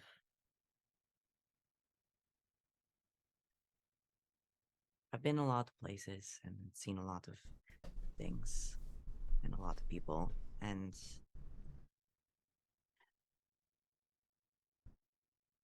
we don't even know if he's alive in there. And even if he is, the Haji we pull out is not going to be the one that went in. I know. And I guess you don't have the luxury of knowing the person that he was before. He was one of the best people that I knew. And if I can help bring back any part of that by getting him out, by reuniting him with his friends, I want to do that. And I know that I've asked a lot of all of you. And I know that this is only the first step in a lot of things that are going to come to pass. But I think that this, getting Haji, taking care of Mask for good, is going to be the best foot forward. When you get him out, whatever state he's in, he'll be in good hands. You were able to get Jacob back to a good spot. Yeah.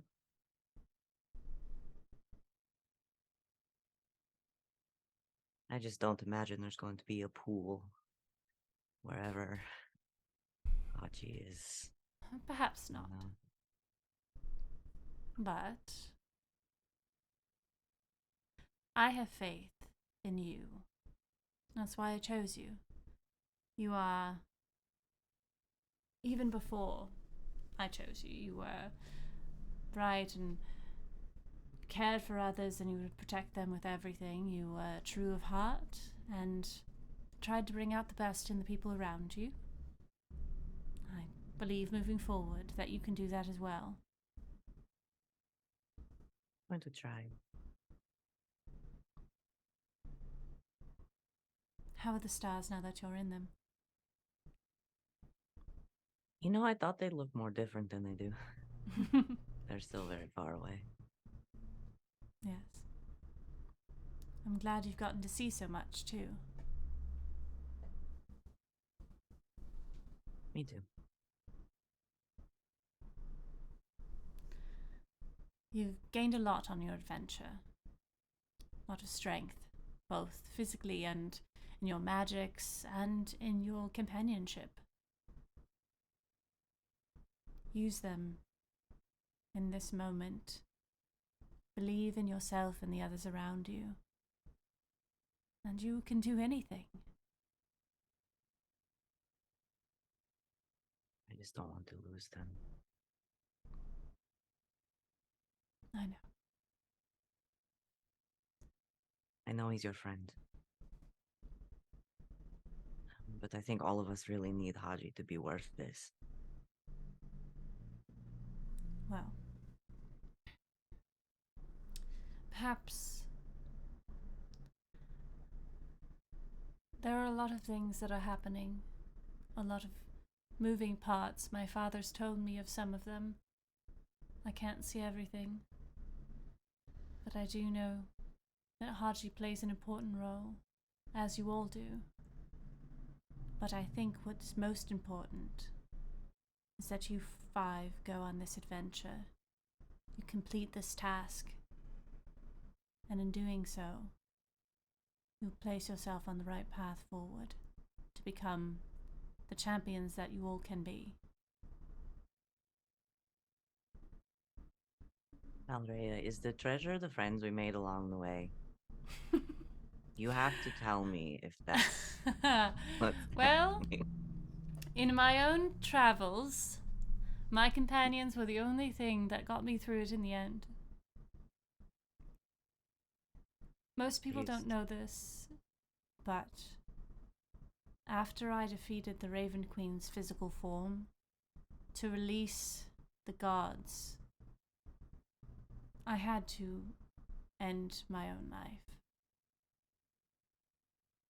And the knowledge I gained,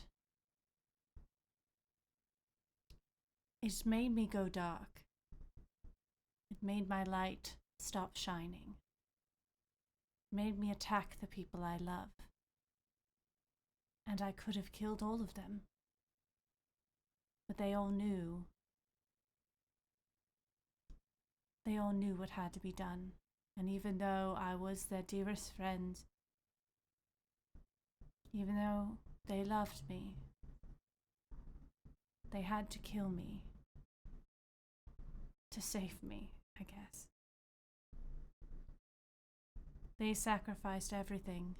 Haji, Tifa, Jacob, and Elcor and Solstice. And in the end, they had to sacrifice me as well. So, I understand the power of friendship. Because if they hadn't, I wouldn't be here today. And neither would you. So rely on them. Use your friendship to make yourself stronger.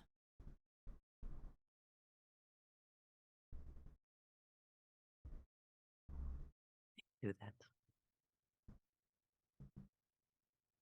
Is there anything I can do for you?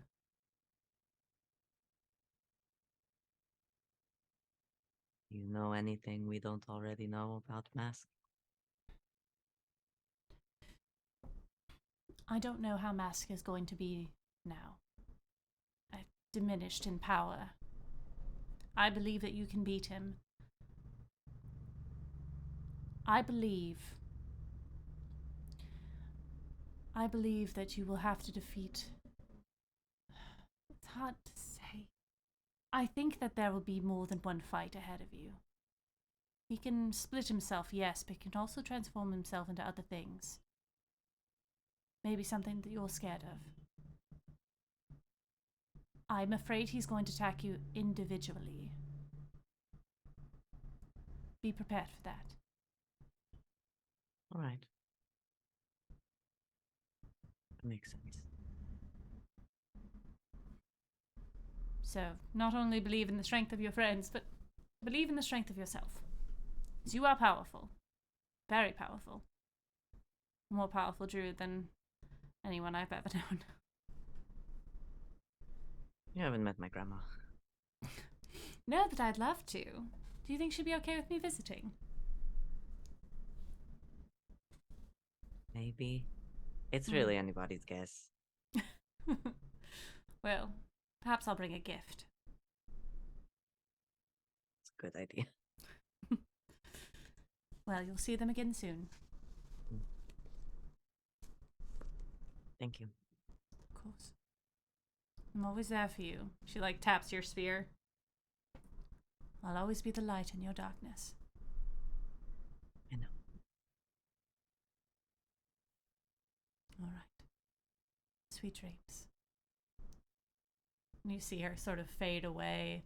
And as she does, you see the camp around you sort of fill up again, and all of your family and friends and everyone you know from Ravnica around just sort of embrace you, and you start to have one of the most a starlight party where the sun sets and everyone is out talking and having a good time, and that is the dream that you end your night on.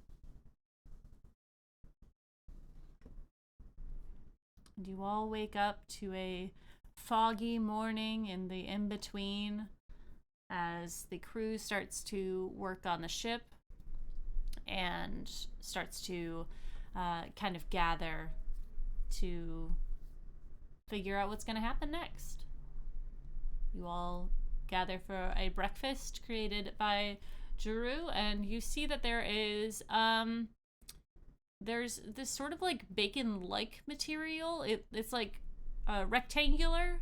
It's been fried in butter, and it's sort of clear-ish, it's a little opaque.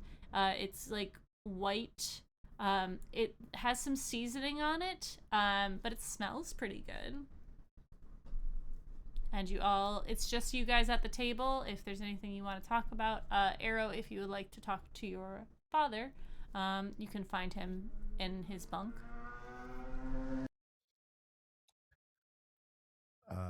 Yeah, Arrow go. If Alhana wants to pass along anything to the group first, Arrow will be there for that. Then Yeah, I'll bring up the fear stuff. So it seems like Mask also traffics in fear. Valeria is afraid he might try to separate us. And because of his shape changer or abilities, whatever it is that he can do, he basically can turn into whatever he wants, and that might be something particularly frightening to one of us. So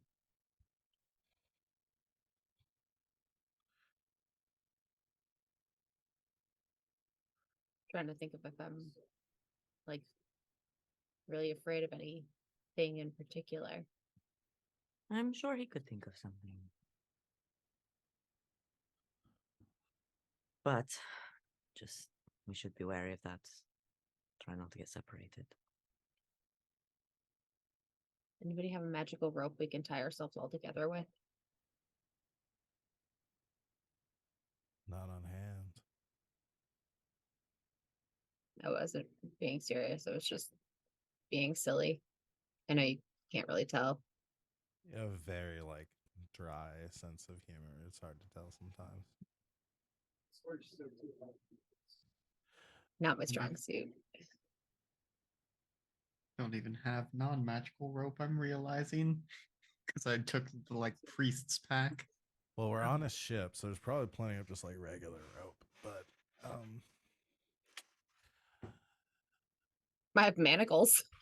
Why do I have manacles? Sorry. It Why seems do like you have something Talon would manacles? have. I mean, look, we all have the things we're into, okay? Talon's just carrying manacles around and never using them. Look, the occasion hasn't arisen yet. I think it seems like we just need to stay as close together as possible during the fight, and no running off. I will not run ahead this time. I I know I will. have a tendency to do that. Yeah, and if we do any scouting, I'll make sure I stay within visual distance. Okay.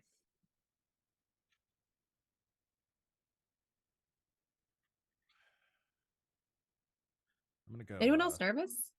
Oh yeah. Okay. No, very. Yeah.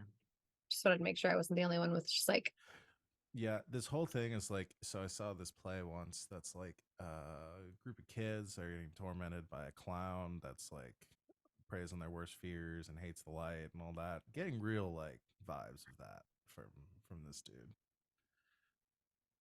Copperwise. Yeah, Copper Wise. I remember that one. Yeah. Scary. I haven't seen it. Don't think I will now, since we're living it. Yeah, probably. Yeah, not a they'll good probably idea. hit different. Probably not a good idea to see that before this fight either, because that might Or be after PTSD and Or all after, that. Yeah. What if we can learn from Copperwise, though? Maybe you should tell us about it. Well, if I remember right, they resolved that from positive thinking and yelling at it that they weren't afraid of it. So maybe that's what we should try. Can't hurt. It's also easier to like think of cool one-liners, like we're not afraid of you stuff as a group. Yeah. Maybe Should we it's just like have? that. Oh, sorry, go go ahead. ahead. No, should we just have like a few on hand just in case? Yeah. Well, Moxie, you'll have to write some awesome Like one-liners. a few cool like bon mots, like Yeah. just in case we can't think of anything. Yeah. I think a lot of it's going to be circumstantial too, because like turns into something scary like a clown. Then we we would tailor our So like Like a boggart yeah where we like look, we just You- laugh at it. you think you're Copperwise, but they're actually Bozo. yeah. Copperwise is a bad name for a clown. It is a bad name for a clown. Whoever came up with that should be fired. I'll think of some. No. Anybody can use the clown one though. Just if you want.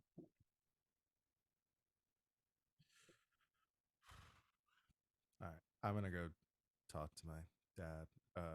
But if we have any more planning to do, just let me know. I'm sure I have nothing to contribute, but I'll at least be there for positive support. We'll wait till you come back.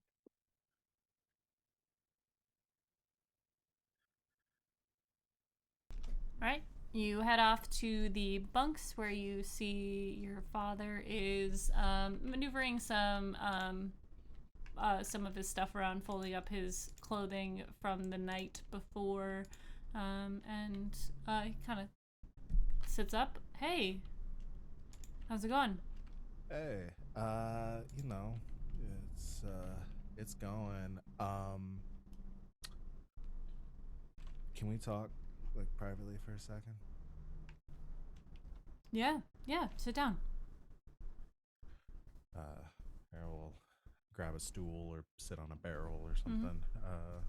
Say, so, we're getting ready for like a really big fight. And, don't know how that's going to go. But,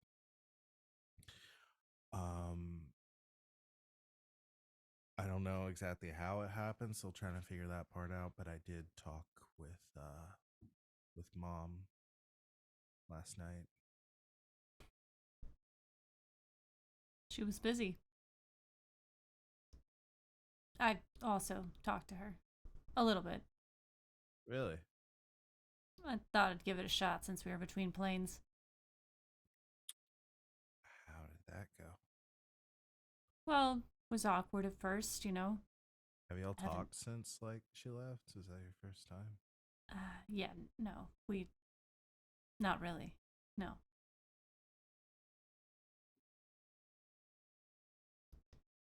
It was fine. It was awkward, but, I mean, we picked up a little bit where we left off.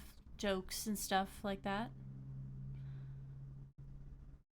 Found out how she's doing and told her about everything that's been happening with me. It was a brief conversation.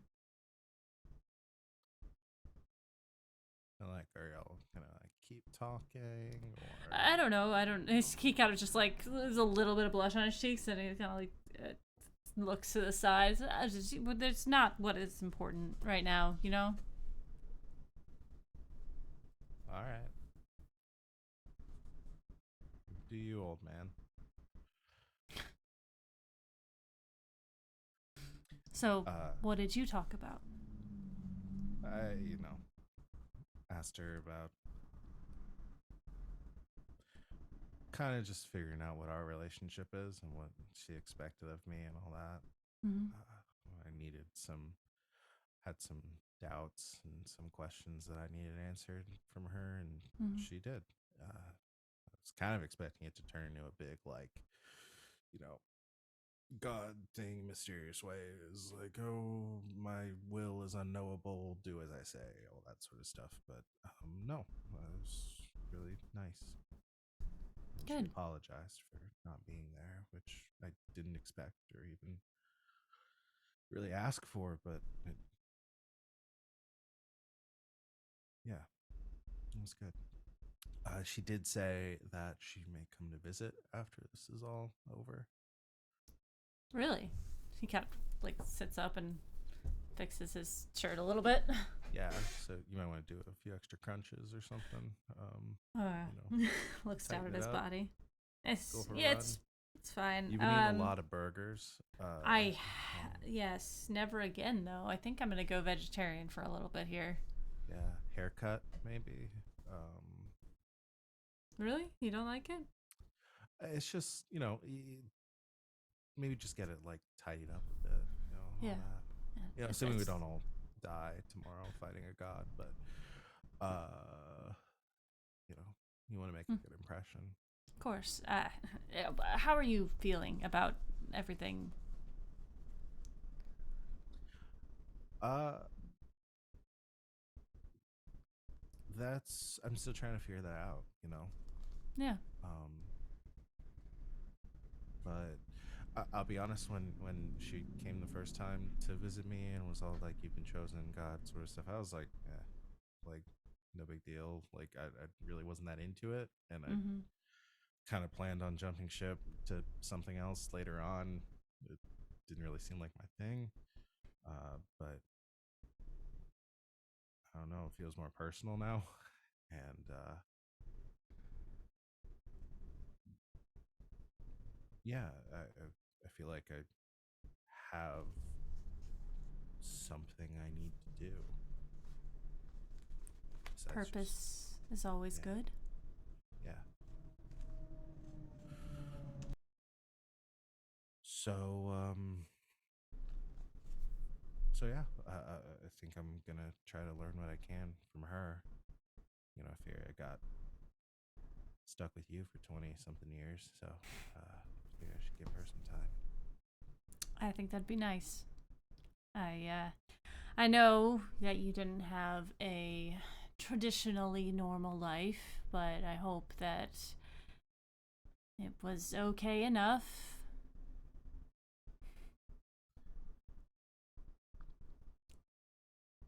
I understand why you didn't tell me. And I was kind of mad at you first for that. And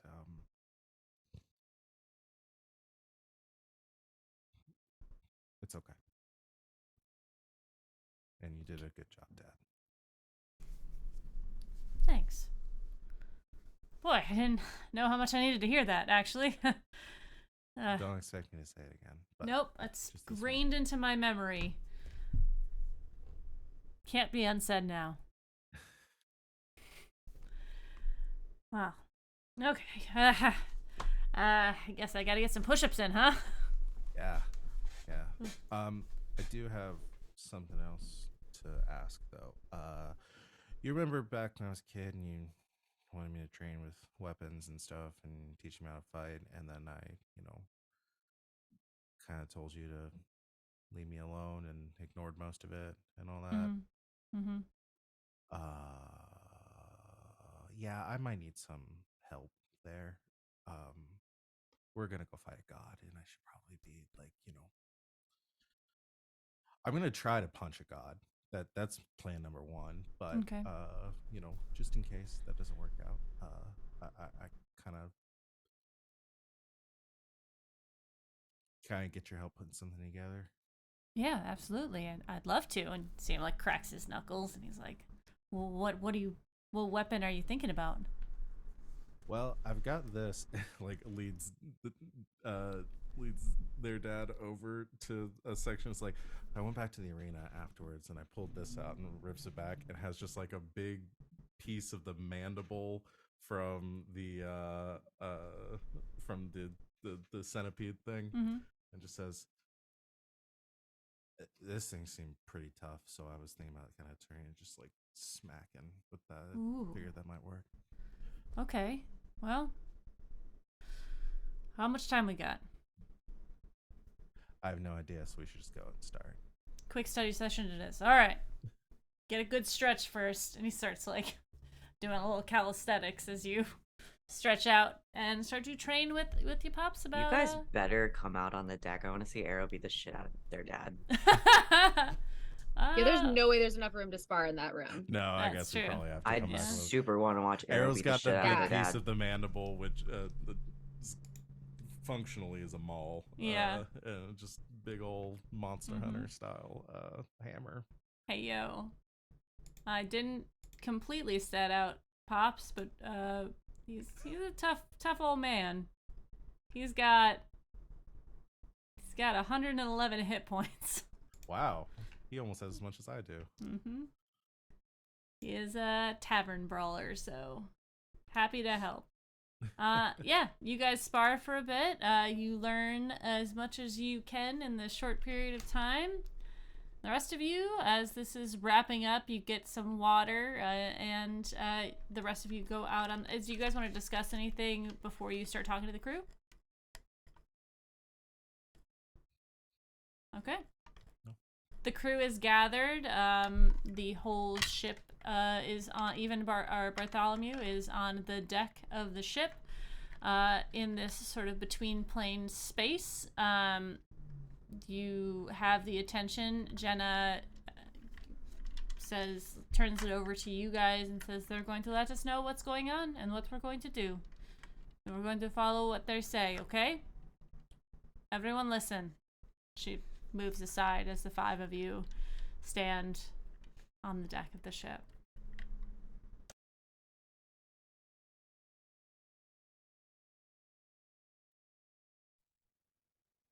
Okay, so I think As characters, we would have talked about Yes. having to talk to the crew, right? Yeah. You can give me an overview as to what you tell them.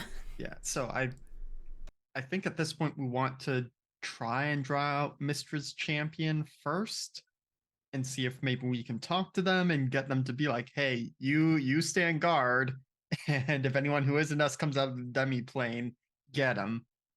But if that goes poorly, we want to be able to, take them out and then have time to recover before we go into the demi plane. Yes. Okay. Quadison says, how are you going to speak to the being? Well, I mean, I can speak Celestial, but it's another question of figuring out how to draw them out without, starting to try and open the dummy plane. I mean, how did we They showed up before when we were planes hopping, so Yes, I think if we start to open, and turns to Bartholomew, if we start to open the plane, initiate contact, but not necessarily go all the way through. With opening it, we would be able to access the power needed. Bartholomew goes, I could do that. Kind of cut it off before it actually... It's going to take a minute for it to actually split the plane open, but I think that's something we can do. I think we should do it in space, not here. Everyone just kind of, yeah, that makes sense. All right. Well, we are behind you. If it comes to a fight, we will do our best, but we will hold off on attacking until it is necessary. But we should prepare the ship just in case. Prepare the ship! And you see everyone kind of like, Prepare okay, for battle! Prepare! Everyone kind of goes into, battle stations. They start tying down things and preparing the cannons. The ship starts to move as Bartholomew goes downstairs. The ship starts to move back into space, and they parks it in a nice sort of open area. There's nothing really around. You see the colors and the beautiful stars and movement of the colors of space.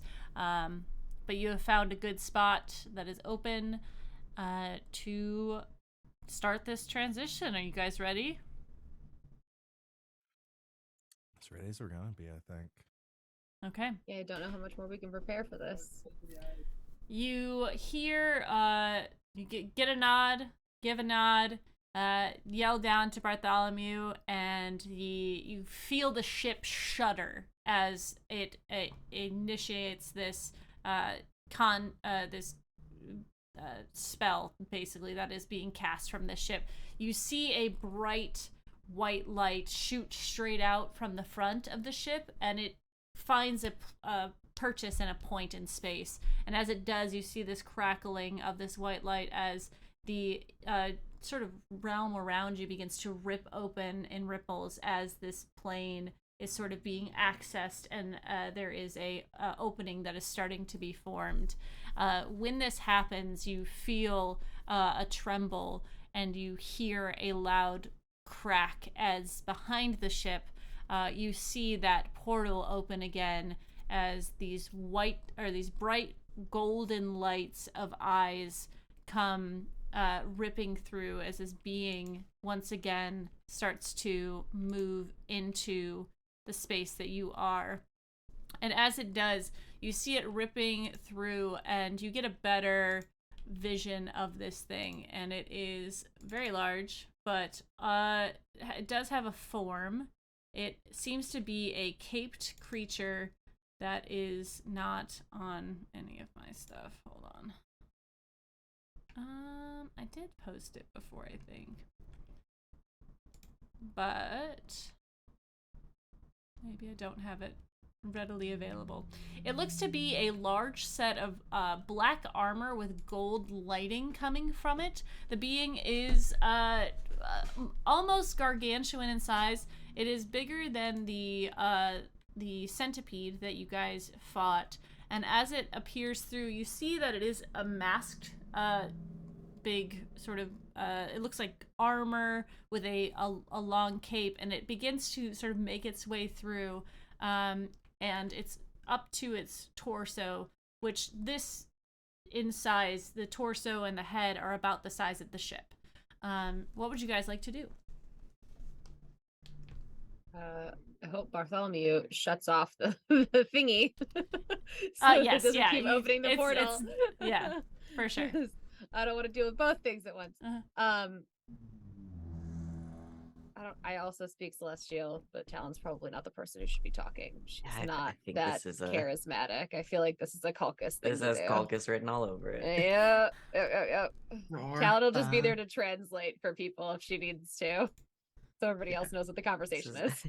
Culcus plus Moxie Yeah. equals all the charisma we have, I'm pretty sure. Charisma. Moxie just like is posing and like trying to look happy and non-threatening anytime Calcus talks. So right. is it just Talon and Colchis who speak Celestial? Does anyone else? Oh, I speak. Or no, I speak. I do primordial. not. Never mind. Okay. We're also assuming that this thing speaks Celestial, but that's how Colchis will start of just like, going to the stern of the ship and, no weapons in his hands at the moment, just we wish to speak. We want to converse with you, see if we can find an accord. Okay. Would you like to roll a persuasion for me real quick? I can certainly try, though it is not something I'm proficient in. That's a 14. Okay. Moxie, would you like to do anything to help? I think. I wonder if I can use like almost bardic inspiration or just Moxie's playing music. Sure. Because I have enthralling performance. That doesn't really do what I want it to. I think I'll use bardic inspiration and play music to give like Culcus a little more like feel relaxed and confident. Okay. How much is your bardic inspiration? D68. Oh my gosh, I forgot already. Hold on. I think it's a D8. Forgot I prepared Yep, a spell it's a for D8. this. I'm done. Well, if you have the spell, Talk about my friend like that. Yep, I'm gonna go ahead. I prepared it. I knew this was happening. I'm gonna cast Enhance Ability All right. on Kogus. all right, should I roll another D20 and see Sure. what that would have done? Eagle's Splendor. An eagle's. Okay, that is better. That's a 21. All right. So I was think I sitting will here like, I hold knew I off had on something. the bardic inspiration for now. Okay. Yeah, you speak to this being and you see it sort of make its way completely through this rift, and it is just sort of floating in space in front of you. It is not attacking, and it says in this sort of booming voice that you recognized from before, it says, "I cannot allow you to release him." Who exactly are you referring to? Because to the best of our knowledge, there are two beings in the demiplane, and we only want one of them. Mask, the god of treachery and deceit. Yeah, well, fuck that guy. We do not want him getting out either. But we also have a mission that we must accomplish that puts us at risk of that. However, we think that perhaps we can work together and you guard our backs, as it were, or perhaps even join us in the demiplane and prevent his escape. My mission is to stop Mask from leaving. I cannot allow... Moxie? Oh, hey. And you see him this being sort of shift, and looking over to the side, Alhina, you see this thing look at you, and it goes, Alhina? Talon? Who is this? Who do we got here? Who is this? You see the being sort of, give like the very slow movements as it is so large, and it kind of puts up a hand, and you see it sort of like move to its side, and it turns something on its side of this great mechanical form, and you see the mechanical form shrink in size, and as it does, it goes from being gargantuan to sort of still a large being, and it floats onto the ship and like lands sort of on the back end of it. And you see moving sort of normal. The mask is taken off of it, and he sort of like latches it onto his belt, and you see in this giant form, well, not giant form, but in this giant suit, is a sort of not so scruffy brown haired individual anymore. sort of, there's a little bit of speckling on his chin from wear and tear. He's got, you see, he's a half elf, very familiar to three of you, as Avery from Daggerford stands in front of you, kind of like, what are you guys doing here? What are you doing here? I Talon just I- passes out. No, I'm just kidding.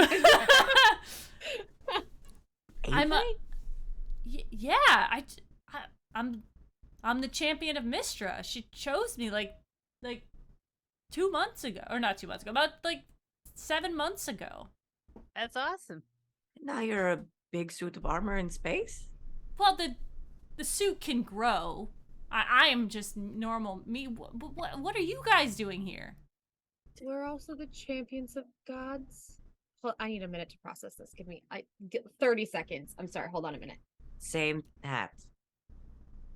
So you all know each other? Kind of. Yeah, But who we're are not they? fighting. We're not fighting Avery. Um, We're cool. These are friends of ours. They're the same as us and you. Okay, why are you going into this demiplane?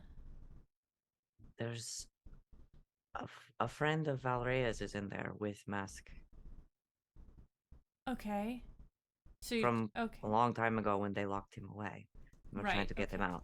Yeah, I remember that. And as he's speaking, you guys, the last time that the three of you have met Avery, he was kind of a bumbling mess, very not confident in himself. But he has become sort of more confident and sure of himself. And he's still in this glowing gold outfit. And he says, "I didn't know that it was you guys. I'm sorry. But I really can't. I mean, my mission is to stop Mask from exiting this thing, and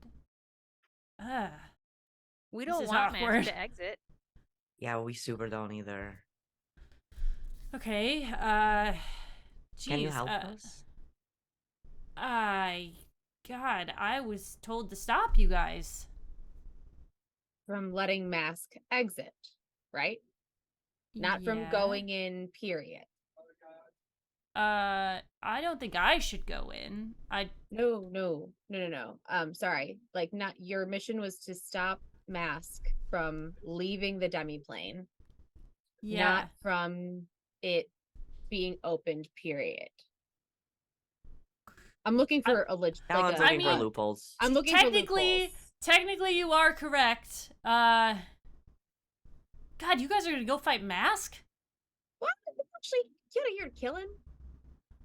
Oh, Yeah, Can? If we have to. If we have to. If it goes that I'm way, definitely gonna if it goes that way. I would love for him to just stay trapped in there and for us to get Haji out and everyone to be fine.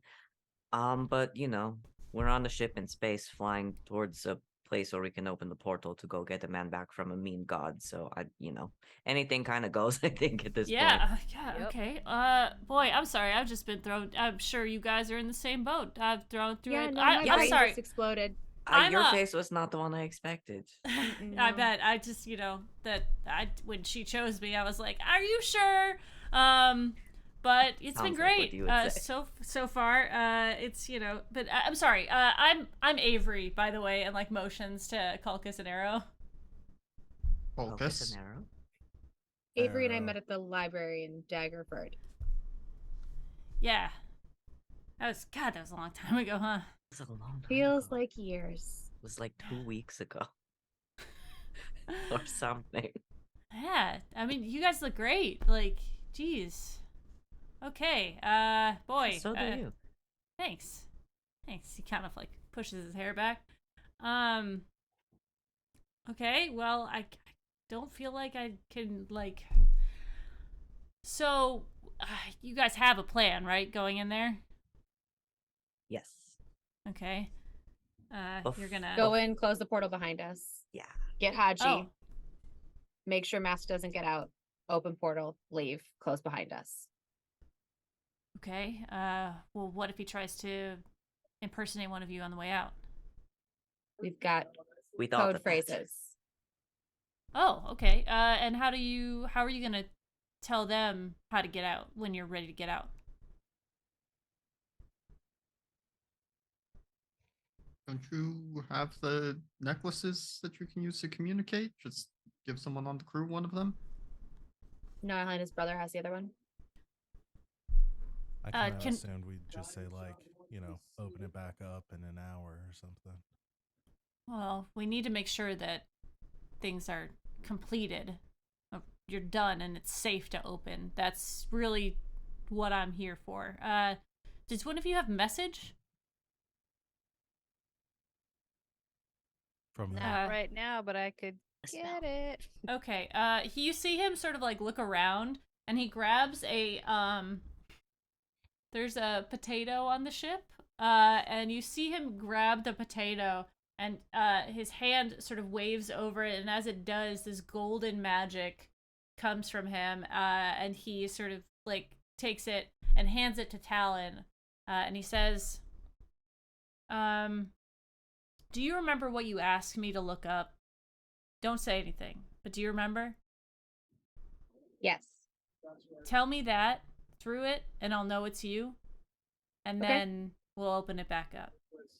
Okay. I really hope my Sounds easy god's enough. not going to be pissed about this one. Talk to her.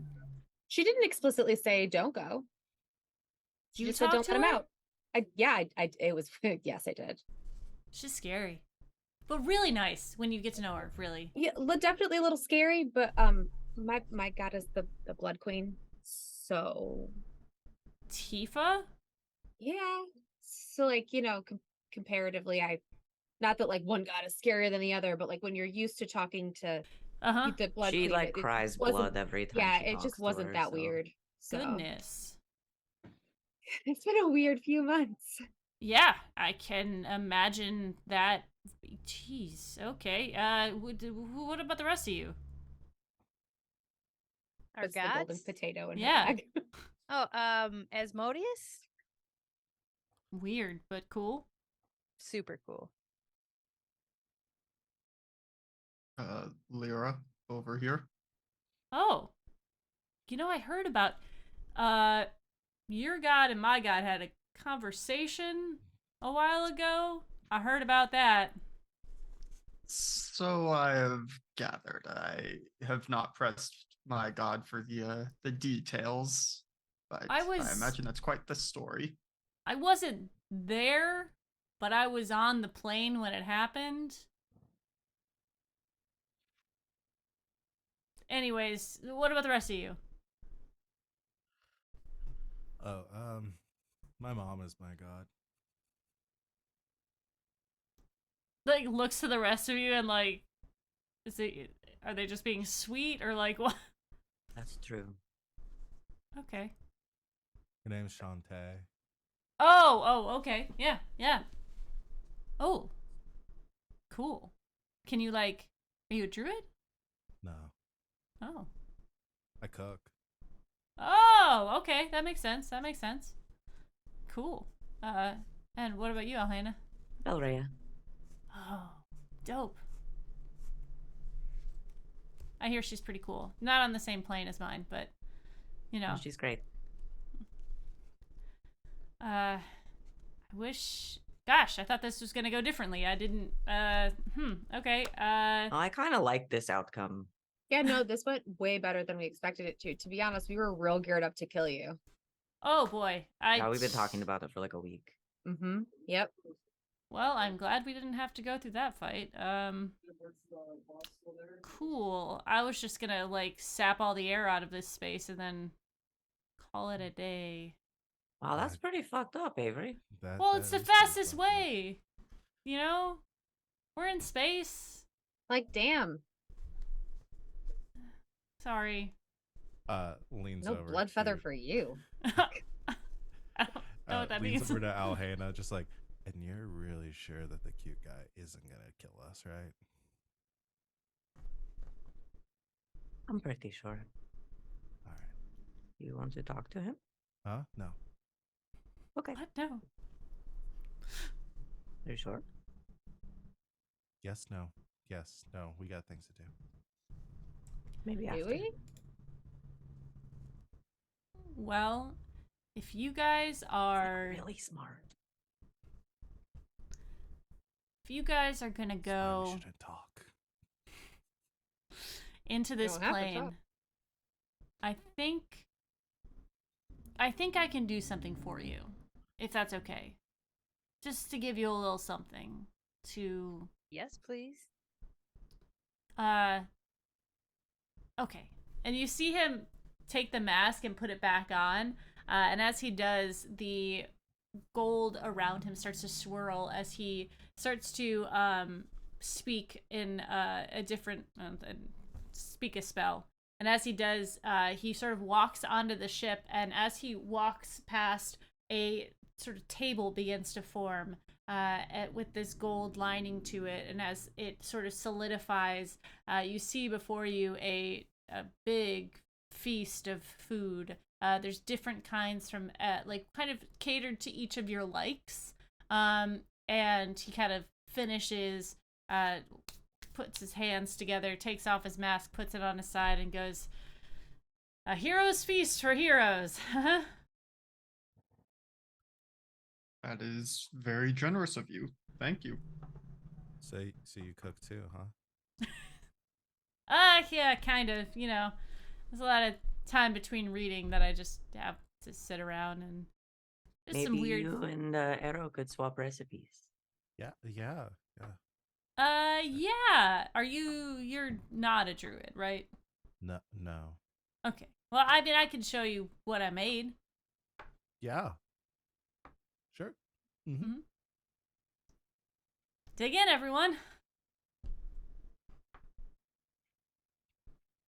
Callan is still reeling, trying so hard to hold it together. I You think Clovis guys- just very quickly like checks with the three who apparently know him, just like, this is good to eat, right? Like he's not trying to poison us. Moxie's mouth is just already full We're of food. Like, cooked. My grandma knows this spell.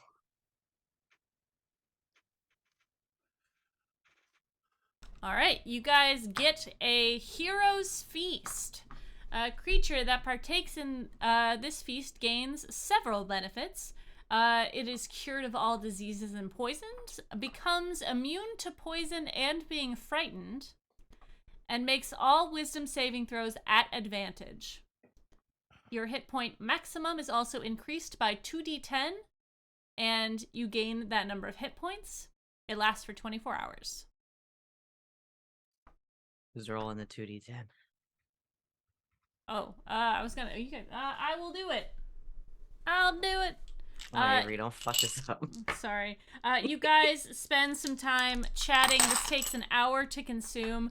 He starts telling you about all of his adventures and what he's been doing. Most of it takes place in the. You get 13 extra hit points. Sorry. And you, so he tells you about how he spent time with Mistra in her library, learning about all different kinds of magics. He gets a little nerdy about things. Like, I mean, like, this suit is so incredible. It does so many different things. I have access to all the spells. I can't do all of them yet, but, like, this spell is meant for clerics and, you know, druids, but because of this suit, because of my abilities and my blessings, I'm able to do it. I can't do it all the time, but, you know, it's kind of a power level sort of thing, and but I've seen a lot of really cool stuff, and I've seen a lot of misuse of magic, and it's been nice to be able to be the one who kind of stops them.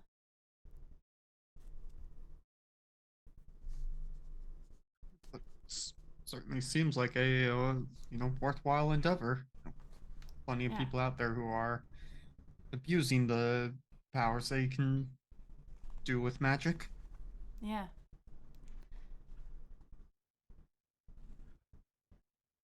What kind of wine is this chicken braised in? Oh, I used a port from. Well, have you ever been to Neverwinter? Recently, yeah. So there's a small town, just a little bit farther north. They have this wine that they create. It's right after the grapes freeze. It's not quite an ice wine, but it does turn it. It gives it a little bit of sweetness to it. I'm getting that. The notes. It's really good. Yeah. Thanks.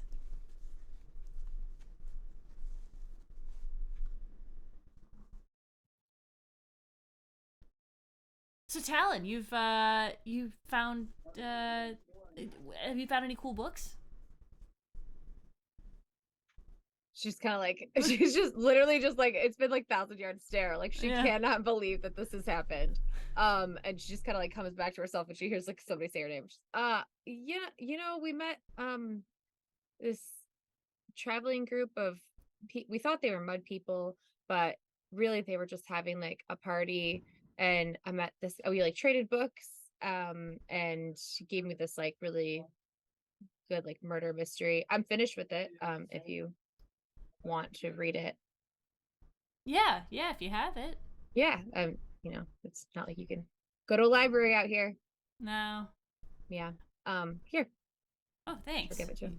You see him open his cloak and he puts it in there and it sort of like fades with this golden light and he puts his cloak back down. He kind of like he's pretty relaxed in this state, but he's like, well, I mean, I guess best of luck, guys. Wish I could do more. I'm definitely not more permitted than to go in. Thought we would get. So this is awesome. Yeah. I'm sorry I attacked your ship before. It's okay. We didn't know it was you. We would have probably tried to talk earlier if we, weren't so taken aback by the giant gold glowing, out of the Yeah, big deal. yeah. It's Super okay. cool. No harm done. I was told it is a very opposing presence, so that's kind of what we were going It for worked. there. Yeah. Yeah, you did great. I'm very Thanks. impressed. Yeah. Yeah. Thanks. If you ever find yourself back I don't remember where it was near, but the tower that the light comes out of that we were Oh at. yeah. The tower with the light and everything. There's Yeah, I heard there she's were a blood wizard, cults right? Can't confirm or deny that. But there's a wizard. I think she was a wizard or a sorcerer. A wizard.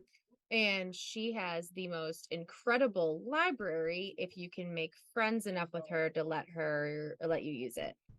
And she's always Yeah. looking for new books that things that have like just recently come out to like add to her collection. So if you're traveling that direction and you find something new that she doesn't have, you might be able to barter your way in for a day or two to do some research. She's got an incredible amount of stuff in there. Yeah, absolutely. I'll have to check it out. Cool. All right. Well, good luck, I guess. Yeah, and I'll check out that winery, and maybe if I see you there, say hi. Okay, fight stuff. You see him like, what is happening? I don't know what's happening. As awkward, he also all of a sudden becomes as awkward as he was back in Daggerford. He's like, yeah, what, yeah. Cool. Air's just walked across the deck for absolutely no reason. Now standing up and realizes like I have nowhere to go. Just like walk somewhere else. Can I have like perception check to see if I get that Arrow is into Avery? And if Avery is reciprocant of this? I want to know. Boy, it's not hard to figure out from Arrow's side, but go for it. As high as Alhana's insight is, I'm just gonna give myself that one. Yeah, That's fair. I feel like I get that. Yeah. Well, actually, my insight's only a +4. Let's see. Do I know? Nope. I don't notice. I'm still reeling. Nat 1. Damn, I was Get totally him gonna out now. facilitate. Get him out now. Right? It's the last time I trust D&D Beyond on this game. I say that All right. every week. You guys have eaten your feast. You've subdued the champion of Mistra, and you guys are subdued. That comes later. That comes.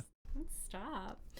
you're gonna open up the portal to get into this demi-plane, and I think that's a good place for us to end for the evening.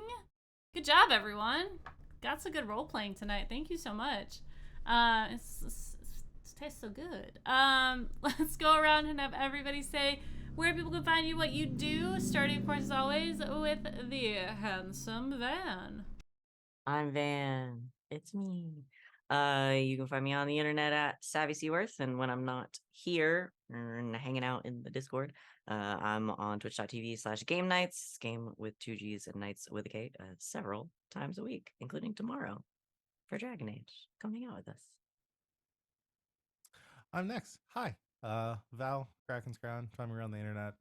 Also over GJK most days of the week. I'll be running the Dragon Age game tomorrow, Red Jenny. So yeah, come join us for that at 8 o'clock Eastern time. I'm Tanya. You can find me at Tanya Roland or the Abominable Pugs, which I don't post enough pug pictures, but there's a lot in my phone that need to get out. If you're ever in Grand Rapids or Kalamazoo, I do improv there in Grand Rapids once a month at the Comedy Project, and I might have a show in Kalamazoo this month. I don't know yet. I'll know before I get on stage probably, and that's all I got. I'm next time Rachel or Rachel Elizabeth here on Twitch, where I'm streaming mostly because I play D&D on the internet with my friends 3 times a week. I'm here on Sundays. I'm on GGK on Saturdays, and I am on our Emergency YouTube channel with LB on Thursdays. We haven't been doing that game for a while. Hopefully we'll be back to it the next couple weeks. You can find me on socials at Rachel Elizabeth. Rachel Elizabeth with the C in the middle of 7. I can't handle that it was Avery. My brain is just like bull. That's it. That's me. Hi and bye. And then hello, I'm Alex. I'm some guy on the internets, mostly over on GGK Tuesdays and Thursdays, which even though this Tuesday is 4th of July, we are most likely going to be streaming, just, making sure that everyone is available and doesn't have plans. And we got to check in with Mecca over in the UK because he might have, 4th of July plans. But yeah, that's me. And I'm LB Hackemup. Thank you for joining us tonight. The next time this channel is going to be live is probably going to be on Friday. We've got 4th of July stuff going on. We unfortunately will not be here next week for Playthings, but we'll be back after that to get into the thrilling conclusions of stuff. I'm excited to see where we go with this. Yeah, that's it for me. Unless there's something else, I'm LB Hackemup. Hack recklessly. Bye!